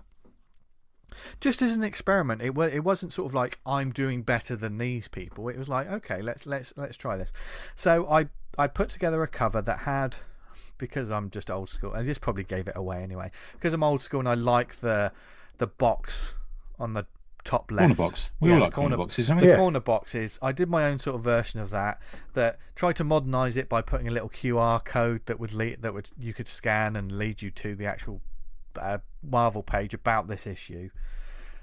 Even had the number and the month, but it was essentially, and I think I used I can't remember the artist now, but I saw that it was an actual variant cover that was a take on one of the classic corner boxes. Okay. And I thought, that's brilliant. So I just used that. So it's a modern version of an old corner box. So I used that in the top left. I found the She-Hulk logo. So I did a classic guest starring She-Hulk, which wasn't put on this cover. I put words over things. I moved the image down a little bit, just so I could put the logo, the actual sort of logo itself, which Daredevil, the Man Without Fear. I found an old logo, which I don't think is the current one. Put that where it normally is, because I think as comic fans we kind of know where we're looking, don't we, in terms of, especially with Marvel. And then I added a very 90s looking bit of text to make it a little bit classic, and I just put from friend to foe, to give a little hint to what's going on in this issue, because the image immediately has She-Hulk smashing his billy club and looking him in the eye. So there's a bit of a story being told there, but that's definitely meant to be a cock. But I put the three next to each other, and I just on social media, I don't have a massive reach on social media, especially because I don't use it often. I put it on the Slack as well, just sort of saying, look at these three covers. Which of these works better as a cover that would get you to pick the issue up off the shelf? Now, and I did a little poll on Twitter as well, of which had 76 votes. So thank you to anyone that voted. I think there are some people that don't know me, but because it got retweeted a couple of times. And so there was A, the one with the red logo in the top left. B was the white logo in the bottom right, and C was the version I did. And the question was, which Daredevil 5 cover works best? A got 2.6 votes. 2.6% of the votes went to A, which kind of surprised me that anybody voted for that one. But that's people just do it to be fuckers. Yeah. B got 18.4% of the vote, and C got 78.9% of the vote. So this unprofessional bloke, this unprofessional person, this hobbyist who just wanted to try and make it look like a comic book, that seemed to be the one that a lot of people liked. But I can understand where some people put some comments in it, and certainly Jason McNamara picked B. And Jason, I know you're a friend of the show. When I can understand, I think one of the things that B has going for it, which you lose a bit in the one that I did, is the Daredevil logo is clear. It's in white. It's it does stand out. I can read the word Daredevil quite clearly on it. Because I used a red sort of logo on mine, gets lost a little bit maybe. So there are these things. I mean, no covers ever perfect. Well, someone said, genuine question. This is Earthbound_M. Genuine question. When I open the book, will the art be similar to this? Who do I think you are? Jim Shooter. Someone said C feels like a comic book to me, and I just thought it was. It was. And there's that other person who said, "Do you want to meet Russian girls?" Yeah, well, that was that. Yeah. They were the only one I responded to them. Yeah. Yeah. What was that noise? Yeah.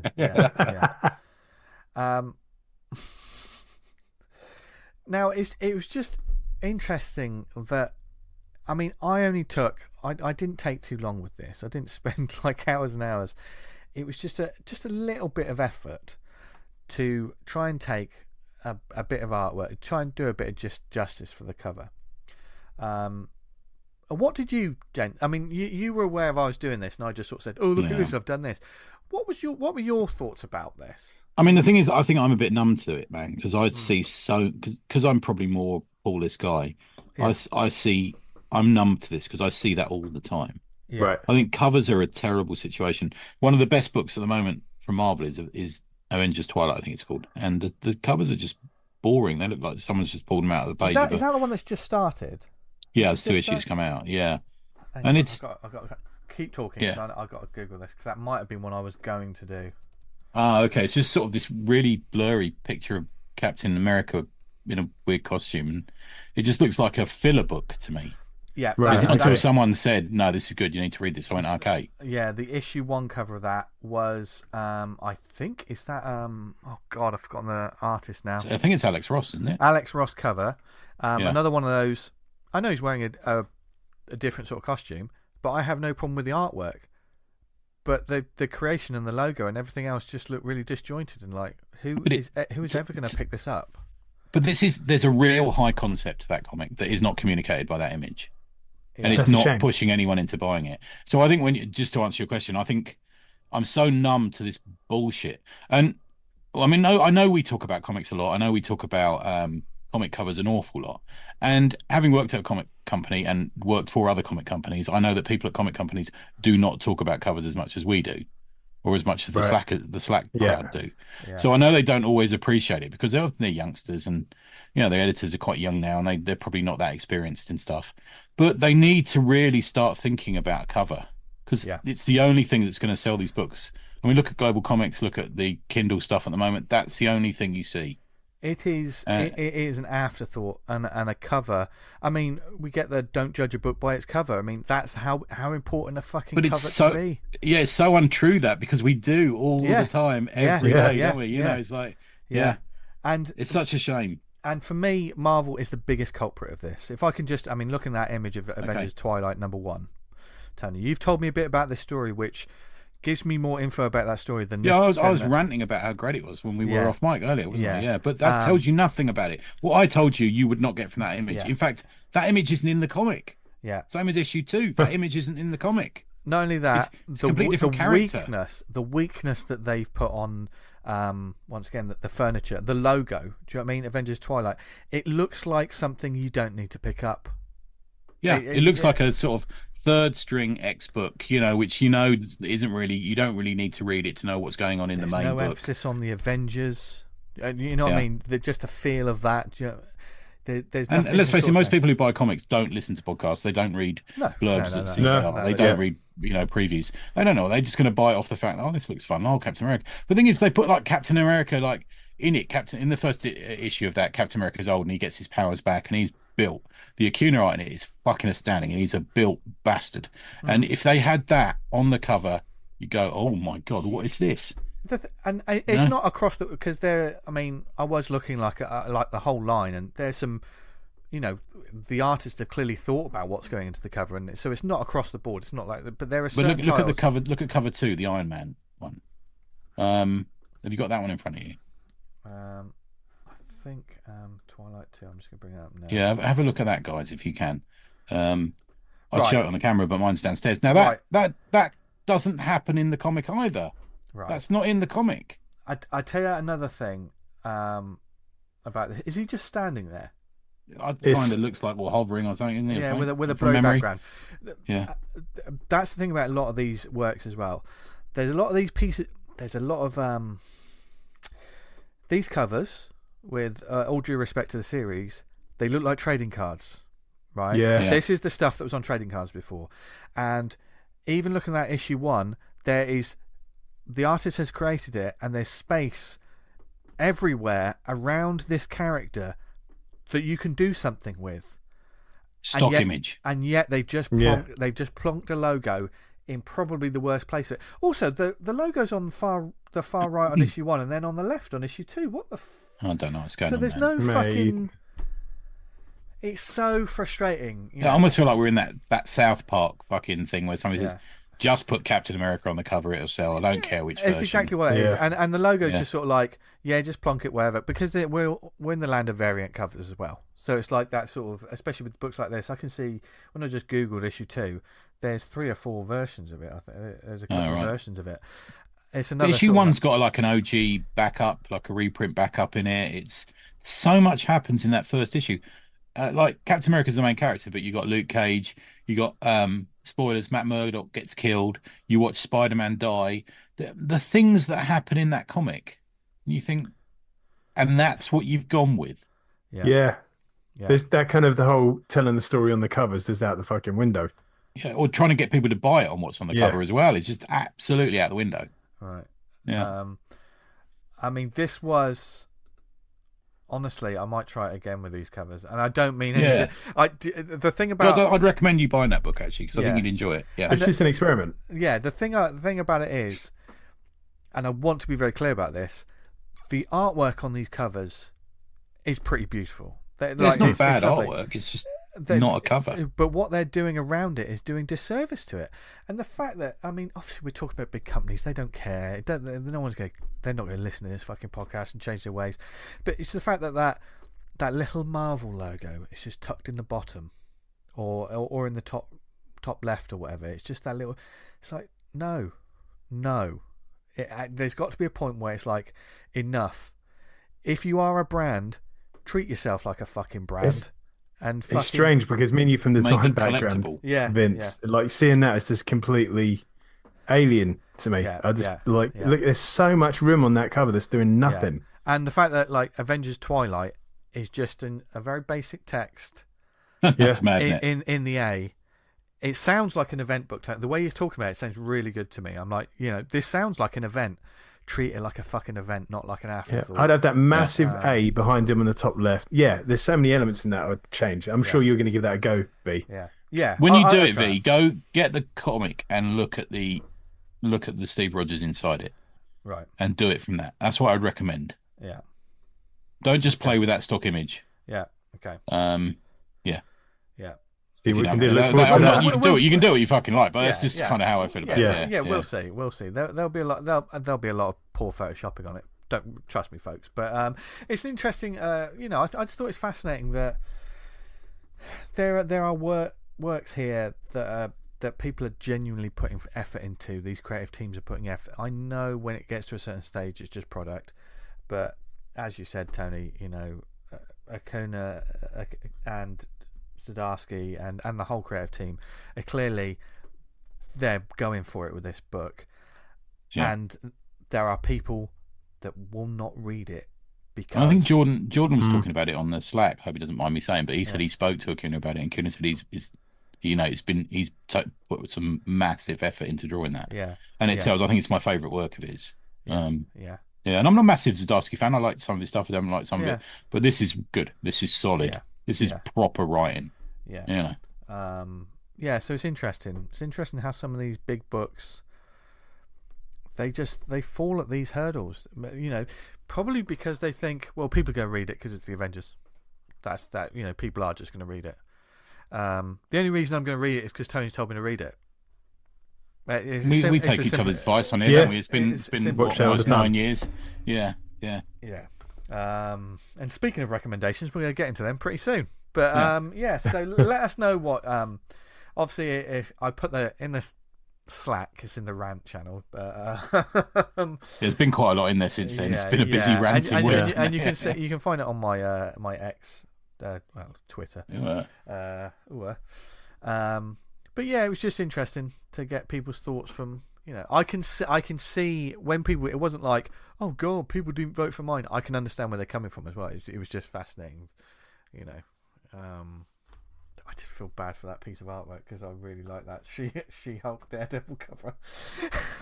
There's something about two faces up close on the cover. I don't mind. I quite like that especially when it's two characters that are friends and they look like they're about to fight. Immediately, it's all like, what? She's breaking his cock. Oh, indeed. That's how I read into that. Indeed. We've all been there.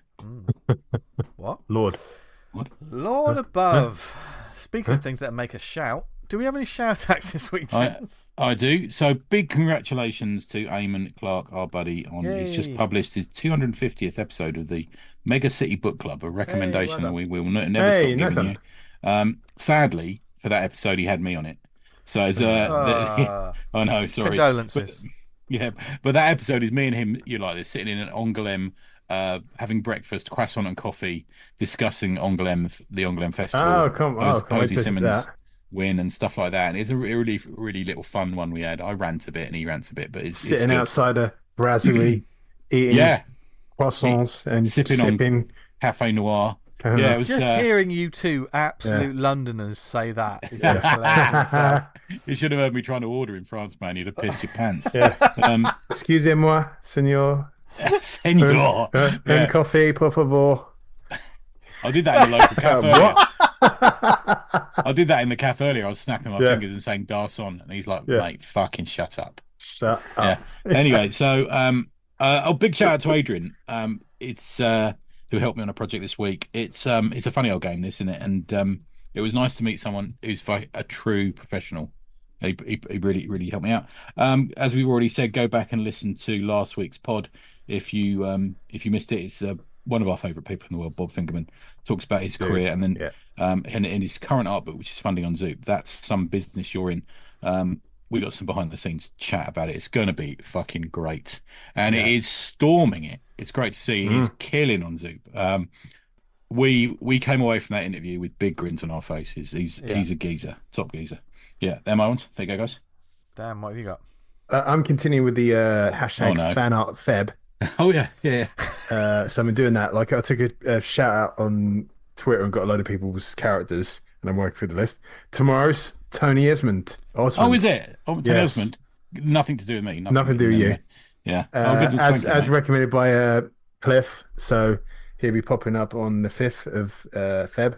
Oh, nice. Cliff is in the UK, so beware. Ah, there you go. He can see it. He recommended it. Also, we've got Lawless Comic Con 2024, Double Tree by Hilton at Bristol, B51 6NJ. That's the 25th and 26th of May. Go see lawlesscomiccon.co.uk to find out more about that. And I did have a saying. I said I was going to earlier in the show. Yeah. And shall I say it now? It's a Japanese proverb. Oh yeah. And it says, if you sit by the river long enough, you'll see the body of your enemy float by. So moving on. Is there a river in Croydon? What? I'm not sure. Nah. It's a proverbial river, and I've sat on the bank this week, and I've seen the body. We haven't we? I see what you're getting at there. Sorry. Yeah, we've seen that. We had a little celebration. We had a croissant between us around that one. Look, I got another sort of inspirational quote for you. Oh no! Is it your mother? For anyone struggling right now with their creative endeavours or just anything in general, just think about this: if the mountain was smooth, you wouldn't be able to climb it. Yeah. So, is that wrong? I prefer a landing strip. Yeah. Shall we talk about? Shall we talk about some comics to recommend to people? Yeah. Yes. Okay, we've got a few. This is a kind of special, isn't it? In a way. Yeah. We're going to jump in on some titles we found on GlobalComix. Yeah. One of mine is, one of mine isn't. Yeah. So shall I start with mine? Yes. Same as mine. Is one of yours the same as mine, Tony? Or I don't know. No. Although I might jump in on yours because we got a bit mad. We went a bit mad for that title, didn't we, this week? Pardon me, sorry. So my first one is Artificial issue 1. It's published by Bent Box Comics, and I read it on the GlobalComix app, as we talked about. Written by Chris O'Hara, art by Gabriel Fonseca, who I think did the letters, although it's not very clear. Flats by Barlow Moreira. 39 pages, full colour. I think there's 2 versions of this on the app. There's like a chrome one with less colour in it, I think. That's right. It was obviously, I'm guessing, first produced as a Kickstarter because it's got that thank you page on it with lots of names, which you can always tell as a Kickstarter comic because it's got those names in it. It's a bit of a weird one. This is a curious and a surprising beast for me, this one. If you look at the summary of this comic, it bears no fucking resemblance to what the comic's about and had me immediately confused. By the time I finished the comic, I realised what they were going on about. But halfway through the comic, I'm like, what does this even mean? I don't know what this means, which is it's a weird one. It opens in France, 1889, in a cafe, and Vincent van Gogh is painting at his easel in the street just underneath an awning that is keeping him dry from the rain.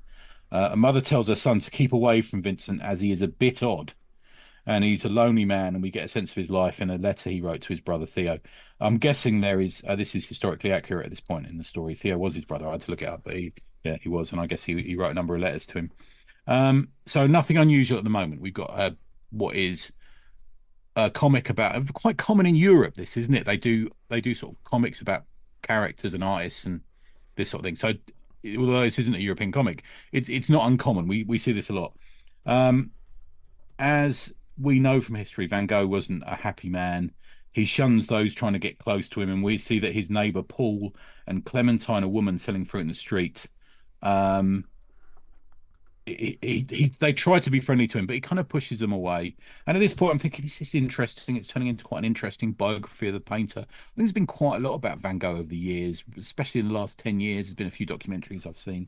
There's obviously, it got that pushed in it from the big and very well-made Doctor Who episode with him in and stuff. So from sort of more of a pop media type thing. But suddenly he's there painting, and he goes to this cornfield and he's painting, and then suddenly I'm thinking, okay, I get this. I'm enjoying this.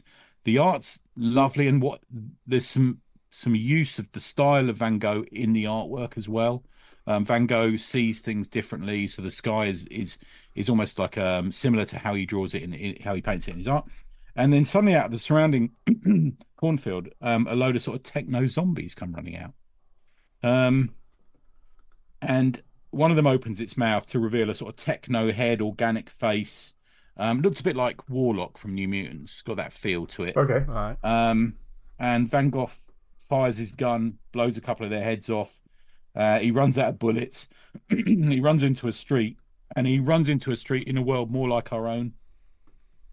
Drones scan for him, and he reaches the crest of a hill, and believing he's lost his mind, and he's rescued by a woman called Delphina, and they try to get out of harm's way, and there's a bearded man in medieval dress who jumps out from the shadows and also attempts to kill Vincent, or I think this might be a mistake. And I'm like, oh, we went there. I don't know what happened. I don't know what happened there. It looks lovely. It's very well drawn. A real caricature look to it. Who's the guy who drew Airboy that we loved a few years ago? Shit. Yeah, I'm just thinking, just occurred to me, a bit like his work. The use of colours really interesting. The use of the colours in Van Gogh's paint work is paralleled and copied almost and homaged. And there's a view from Van Gogh's eyes almost, so we get a POV kind of point on it.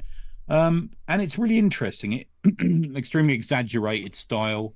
It's not manga emotion, but there's a lovely bit of caricature emotion in it. But in all honesty, I found it massively jarring. Suddenly, in the middle of it, it turns into this sort of cyberpunk thing, and I'm like, oh, really? Okay, well, that's where they've gone with it. That's obviously their complete choice to do that. And this is just the first issue, so there's no second issue on here. So I'm guessing it's going to follow that track and develop it more in the second issue. But honestly, I think it's about GlobalComix. I don't know about you guys, where we were saying this earlier, actually, we didn't really read the summary of things. We're just jumping in and reading stuff. Yeah.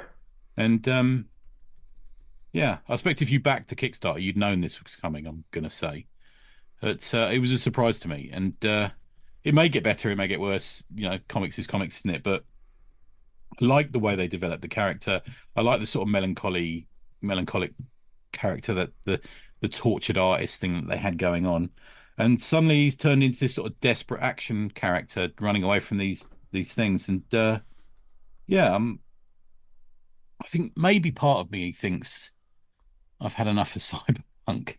I don't know. It was the thing for a few years, wasn't it? It seems to be you couldn't go to a comic shop and it not was see the hotness. It kind of it's kind of on. Well, like all these things, didn't they? They kind of we see zombies come and go and all this sort of thing, don't we? Yeah, but the way it's going to be the way, isn't it?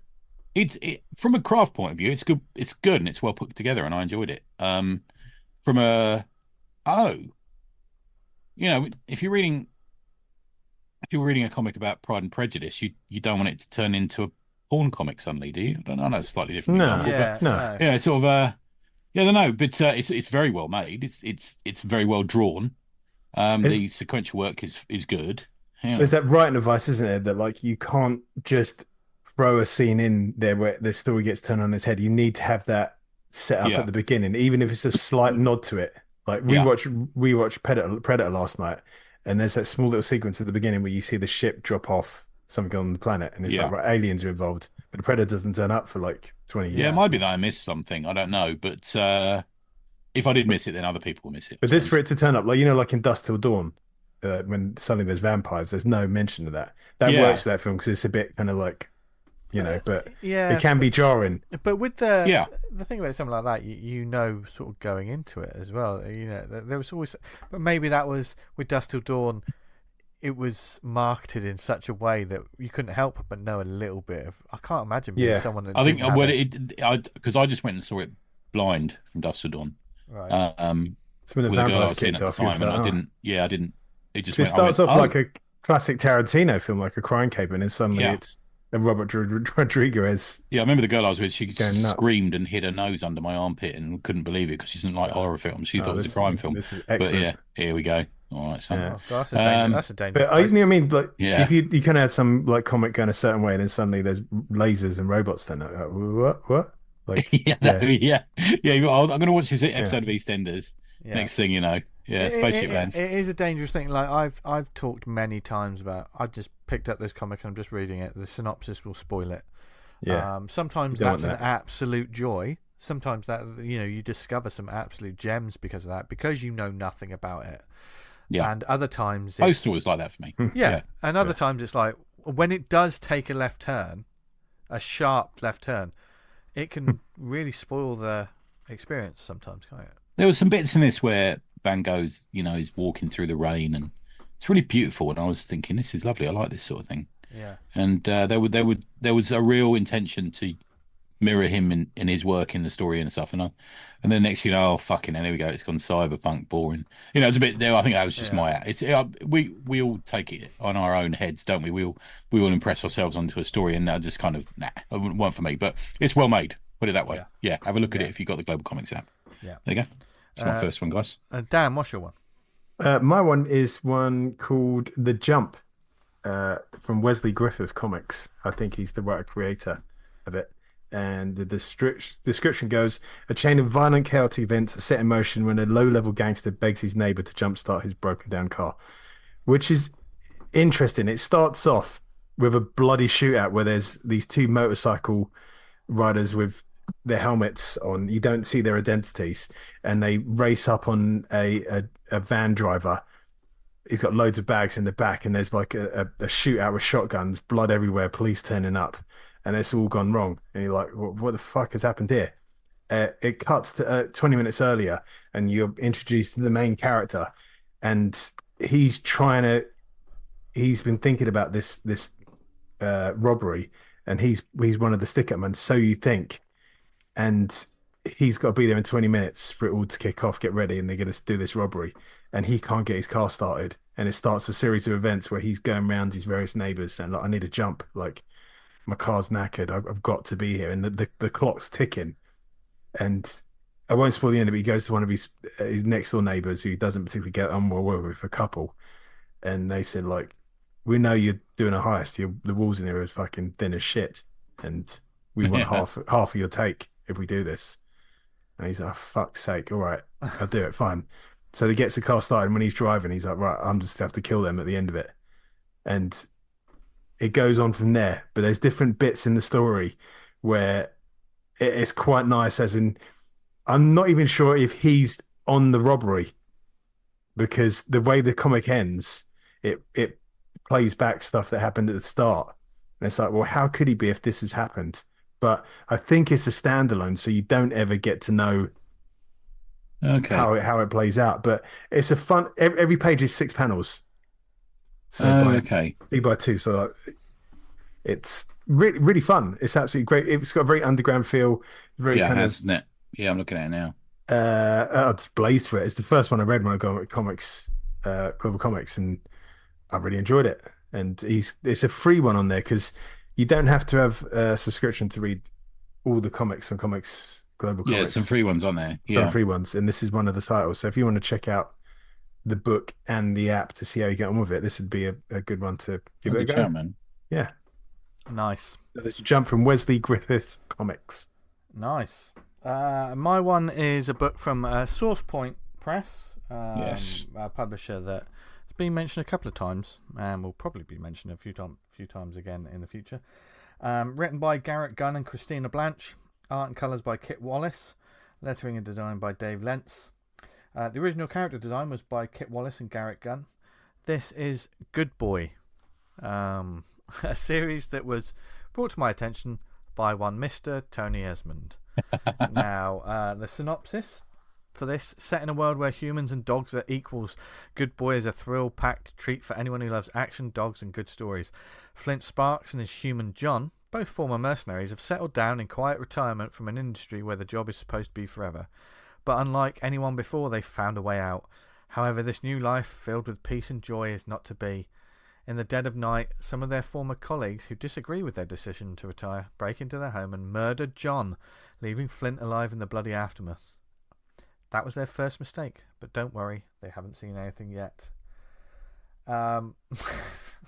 If some of that seems surprisingly familiar to you, it's because a Good Boy is essentially John Wick, but species reversal. In the reverse.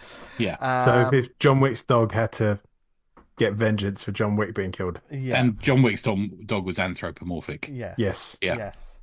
But also at the same time, at certain, like it doesn't care about that though. It just goes with it. There's no like, oh yeah, we're not really doing that. They go for it. There is a line where the girl gets tied up and she goes, "Yeah, some animals are anthropomorphic," and then that's it. Then you're on. What did she say? It's such a brilliant fucking line. I mean, this is the first 3 issues, sort of volumes, I think, of Good Boy that I read through. Yeah, so you got volumes 1, you got series 1 and 2, and then you got Prodigal. Yeah, Good Boy Prodigal, which I think deals partly with his son. Yeah, there is a this gas station just after as Dan said, someone was sort of kidnapped, and the cops are talking to the girl afterwards, and then the giant crazy dog assassins fought to the death. I don't know why you're acting so suspicious of me. You know anthropomorphic characters exist in this literary universe. Yeah. So they also bang women.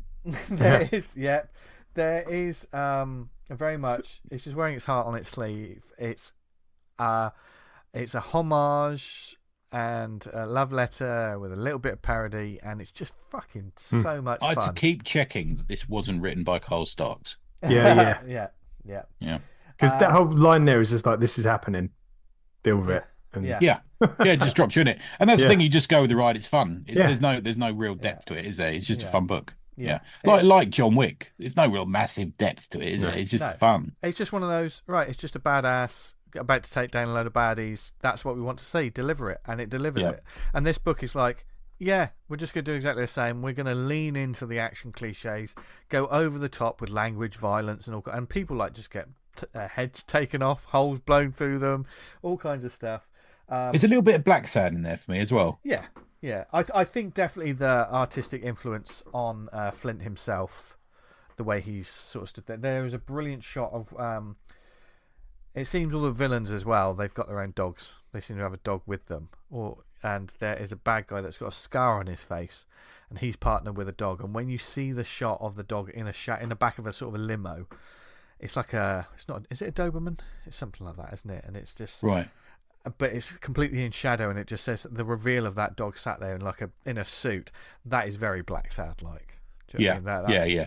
When you start getting out to the other species as well, because the cat turns up at one point, and different kinds of dogs, aren't there? Yeah, it really reminded me of that, but in a much more Cole Starks kind of cartooning style. It's not fully painted or anything. Yeah. There's great use of rain. Love the rain in those first few issues. Great energy. a lot of fun, a lot of violence. If you know the John Wick universe, it follows that path pretty quickly. Even though it's telling its own story, but exactly the same story. That's a hard thing. You got to see it for yourself. But if you don't know the films, you can still enjoy this because Tony hadn't watched the films. No, in fact, it's what because I've obviously avoided watching the film because the dog dies, but it's the only thing that so I watched the first two yesterday after reading this in the morning. Yeah. I fast forwarded through that bit. Yeah. But just as I understood the references, which they don't glorify, and they're very sort of like, aren't dogs lovely? And watch them. Well, to be fair, he gets a dog at the end of the first film, which I kind of went, oh, that's great. Yeah. And and for most of the time, that dog's called a good boy. Which I think is therefore how they got the name of this series. Even like the covers. Go on, Dad. That line there when he puts he's talking to like his deceased master. He puts the collar on the grave. He's like, "I'm not a good boy anymore." Yeah, yeah. So it's just great fun action comics. I didn't know about this. Obviously, it had a Kickstarter. Me neither. Yeah. I'm like, read it. On like yesterday morning, like, fucking hell, come on guys, why haven't you read it yet? It was a bit like that. The director's cut, Tony? Yes, that's the one with the stray.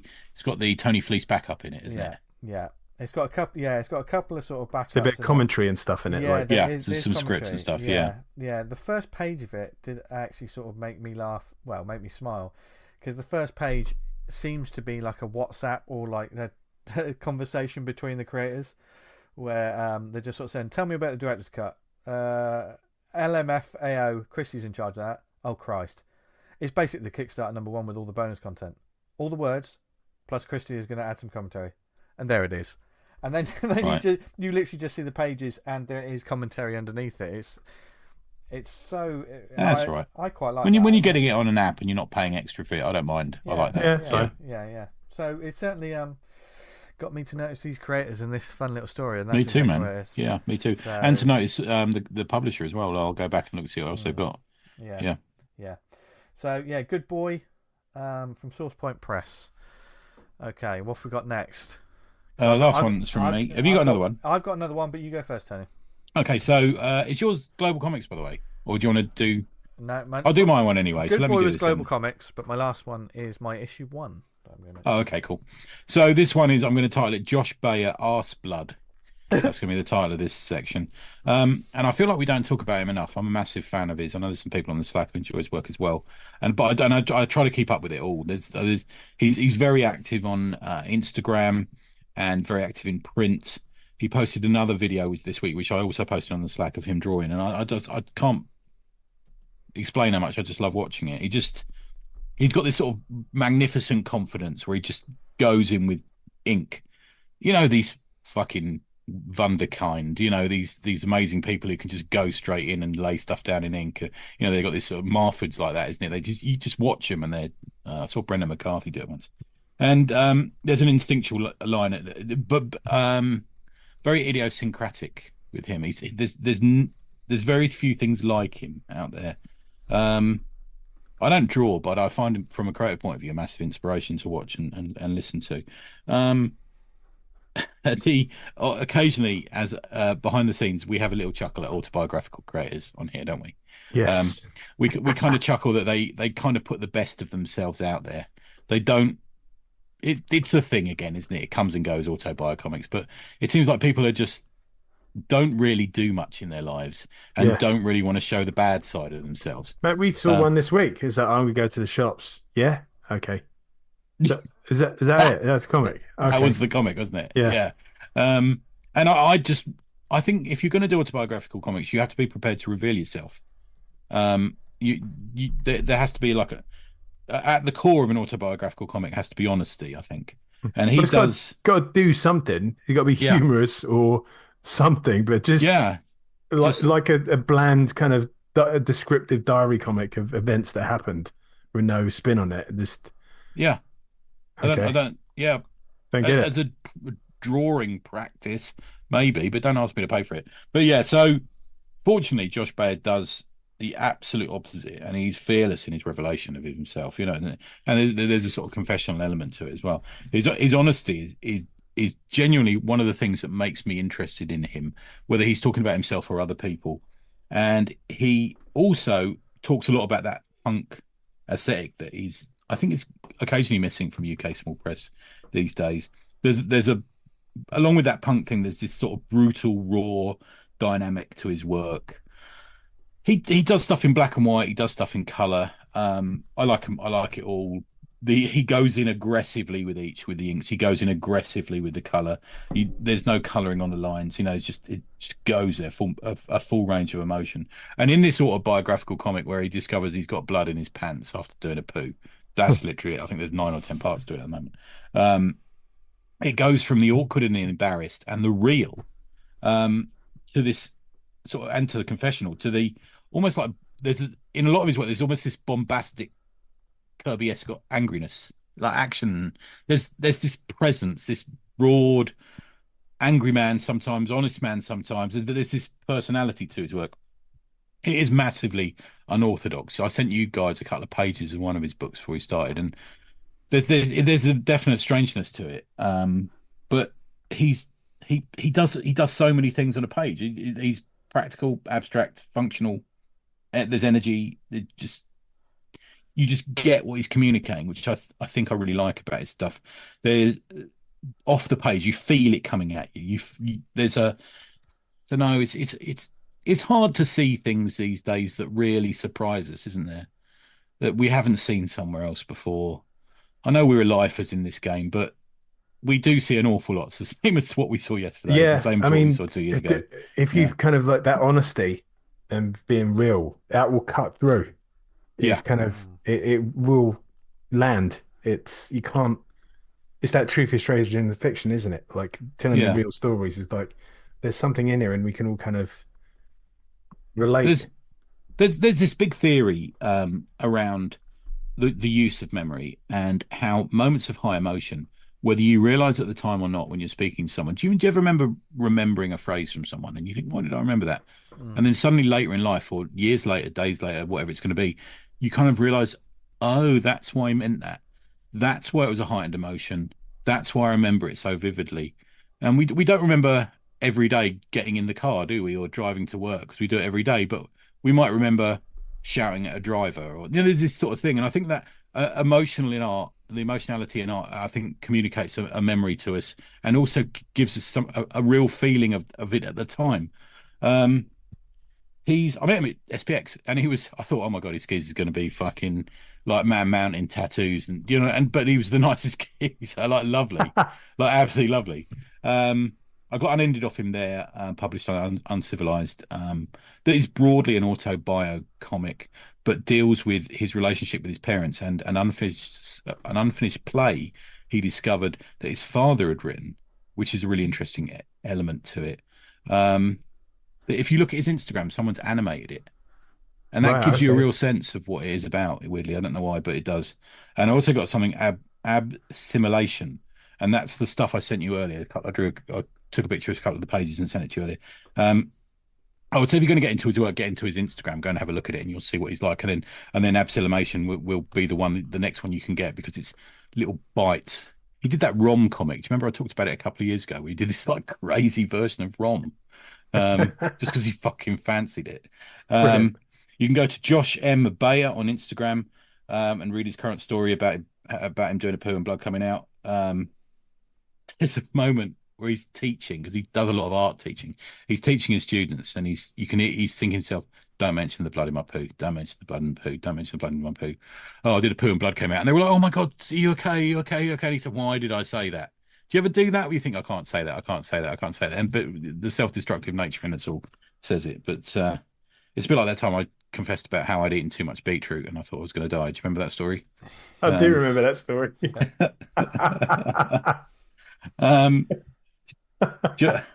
Josh is maybe I should do a comic about the beetroot incident. But completely, he's going to die if he's going out red. I've kept it to myself for ages. Maybe feel really bad.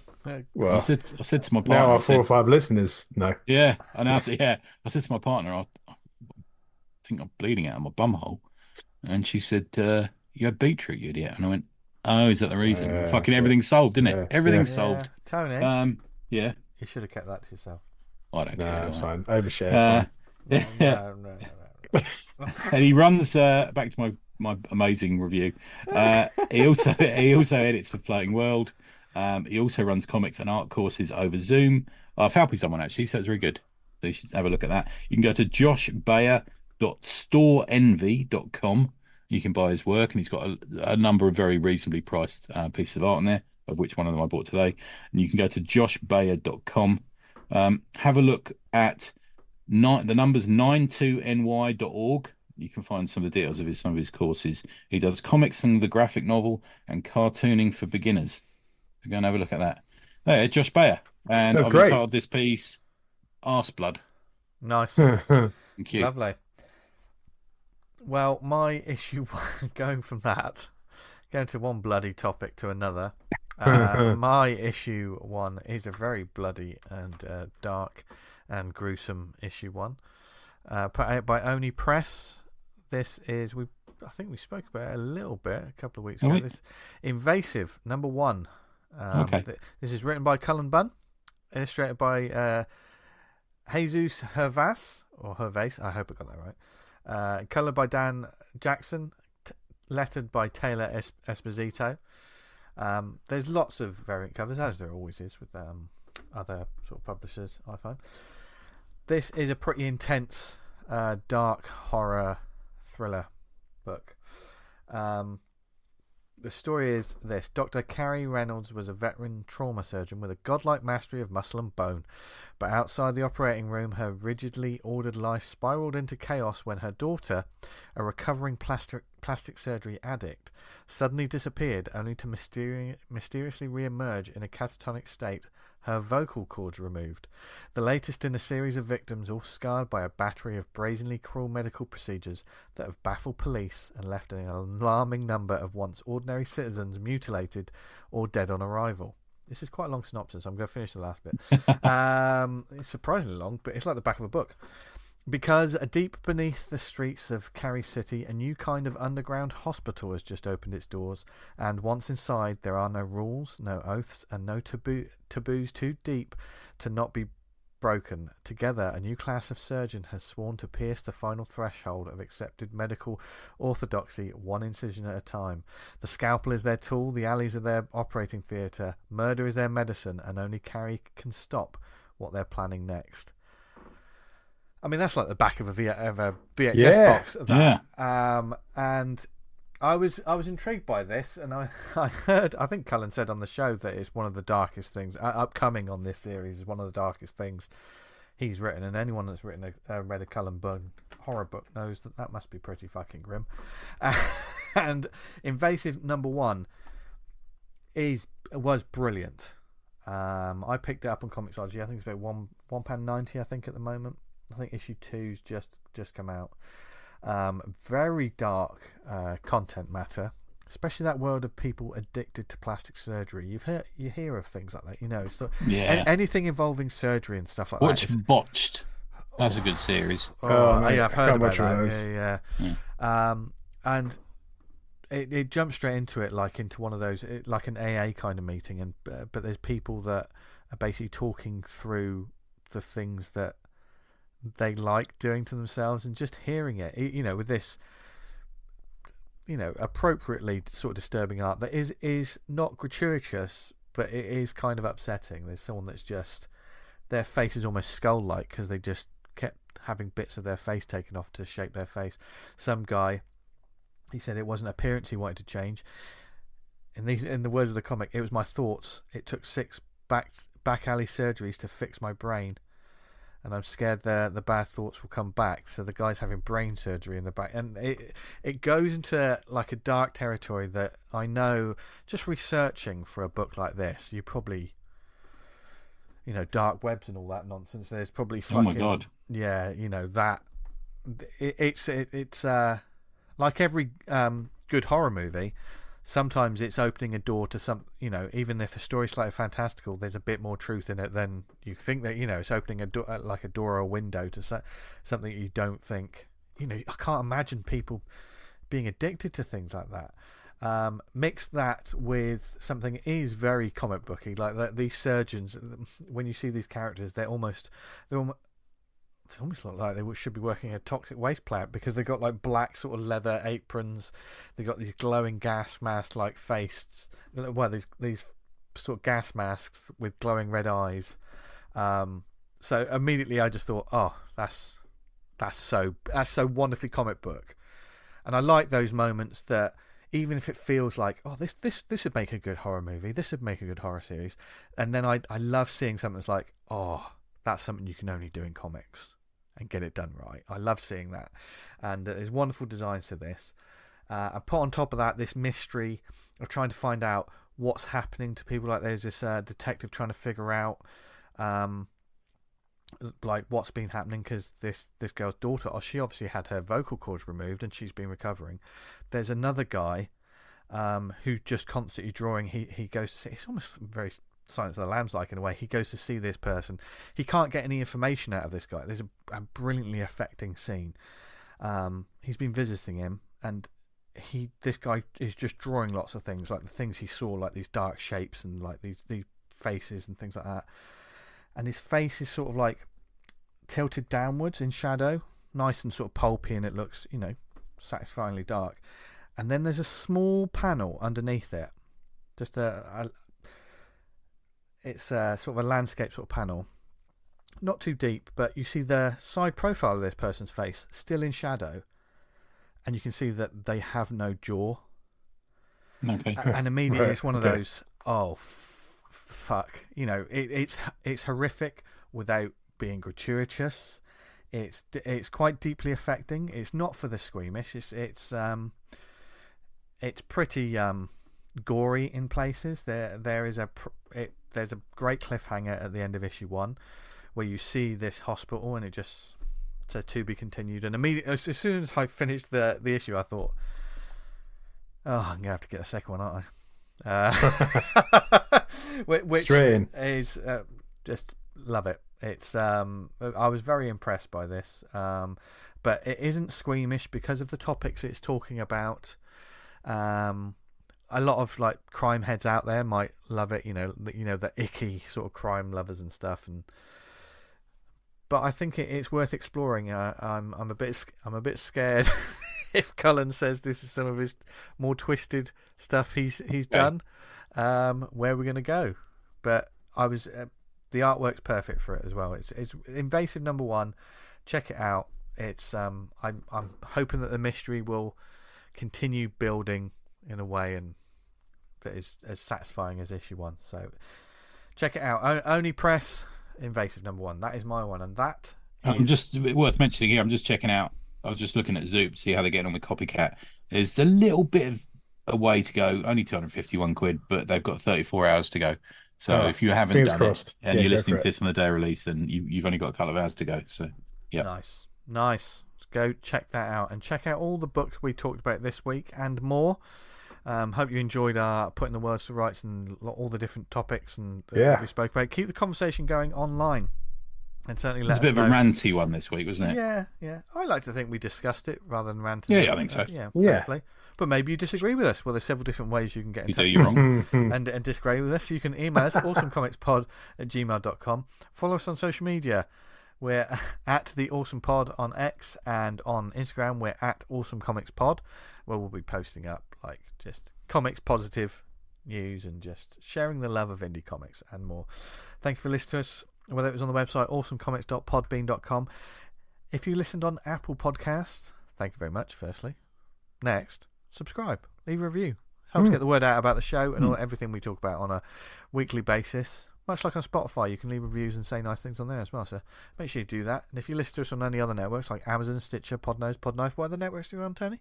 We're on the Chinese Mandarin pod network, Pod Shoyin, which is the Mandarin word for masturbation. And no, I'm not going to tell you why I looked that up. Life's a mystery. Where can people find us online, etc.? Tony? Neveronanything.com. Easy. Yeah. Nice, damn. You can read Vanguard at vanguardcomic.com. That's issue 22 is currently updating, and on Twitter and the various socials, I'm posting up Fanart Feb, which is me drawing all these people's fan-made creations. Can't wait till tomorrow. Looking forward to that. Yeah, Tony Osmond. And what's your socials? On Twitter, or X, is at Vanguard Comic. So go check that out. We've got Atomic Hercules as well coming up. Oh, thanks, man. Yeah, that's really kind of you. That. Yeah. No worries. Nice. Lots of fun. Looking forward to that. You can find me on social media at Jester Diablo. Thank you very much for listening to this week's episode. Thank you to our new sponsor for putting up with us for the next year. Yeah, that lasts when they listen to this episode. Yeah. The Faustian pact has been made. They're fucked. They're fucked. But the dead weight dragging them down. Yeah. We are. I think we're the three barrels from Jaws, aren't we? Yeah. Can't go under a free. We should put that on a t-shirt. Anyway, GlobalComix getting dragged by the three of us. Oh dear. But thank you for listening to everyone. Thank you for listening to us, everyone. We hope you discover some more comics this week that you haven't discovered before, because that's what we're here for. And if you discover something really cool you think we might like, then let us know about it, because we just like reading comics. And we're going to do more of that. We're going to come back and talk about them next week. Until then, wherever you are in the world. Interesting one next week. We hope you're happy, healthy. Yeah, we're looking forward to that. Happy, healthy, doing well, reading comics that make you happy, making comics that make you happy.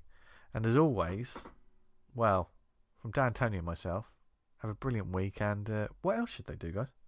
Stay awesome. Awesome. Bye, everyone. Bye. Bye.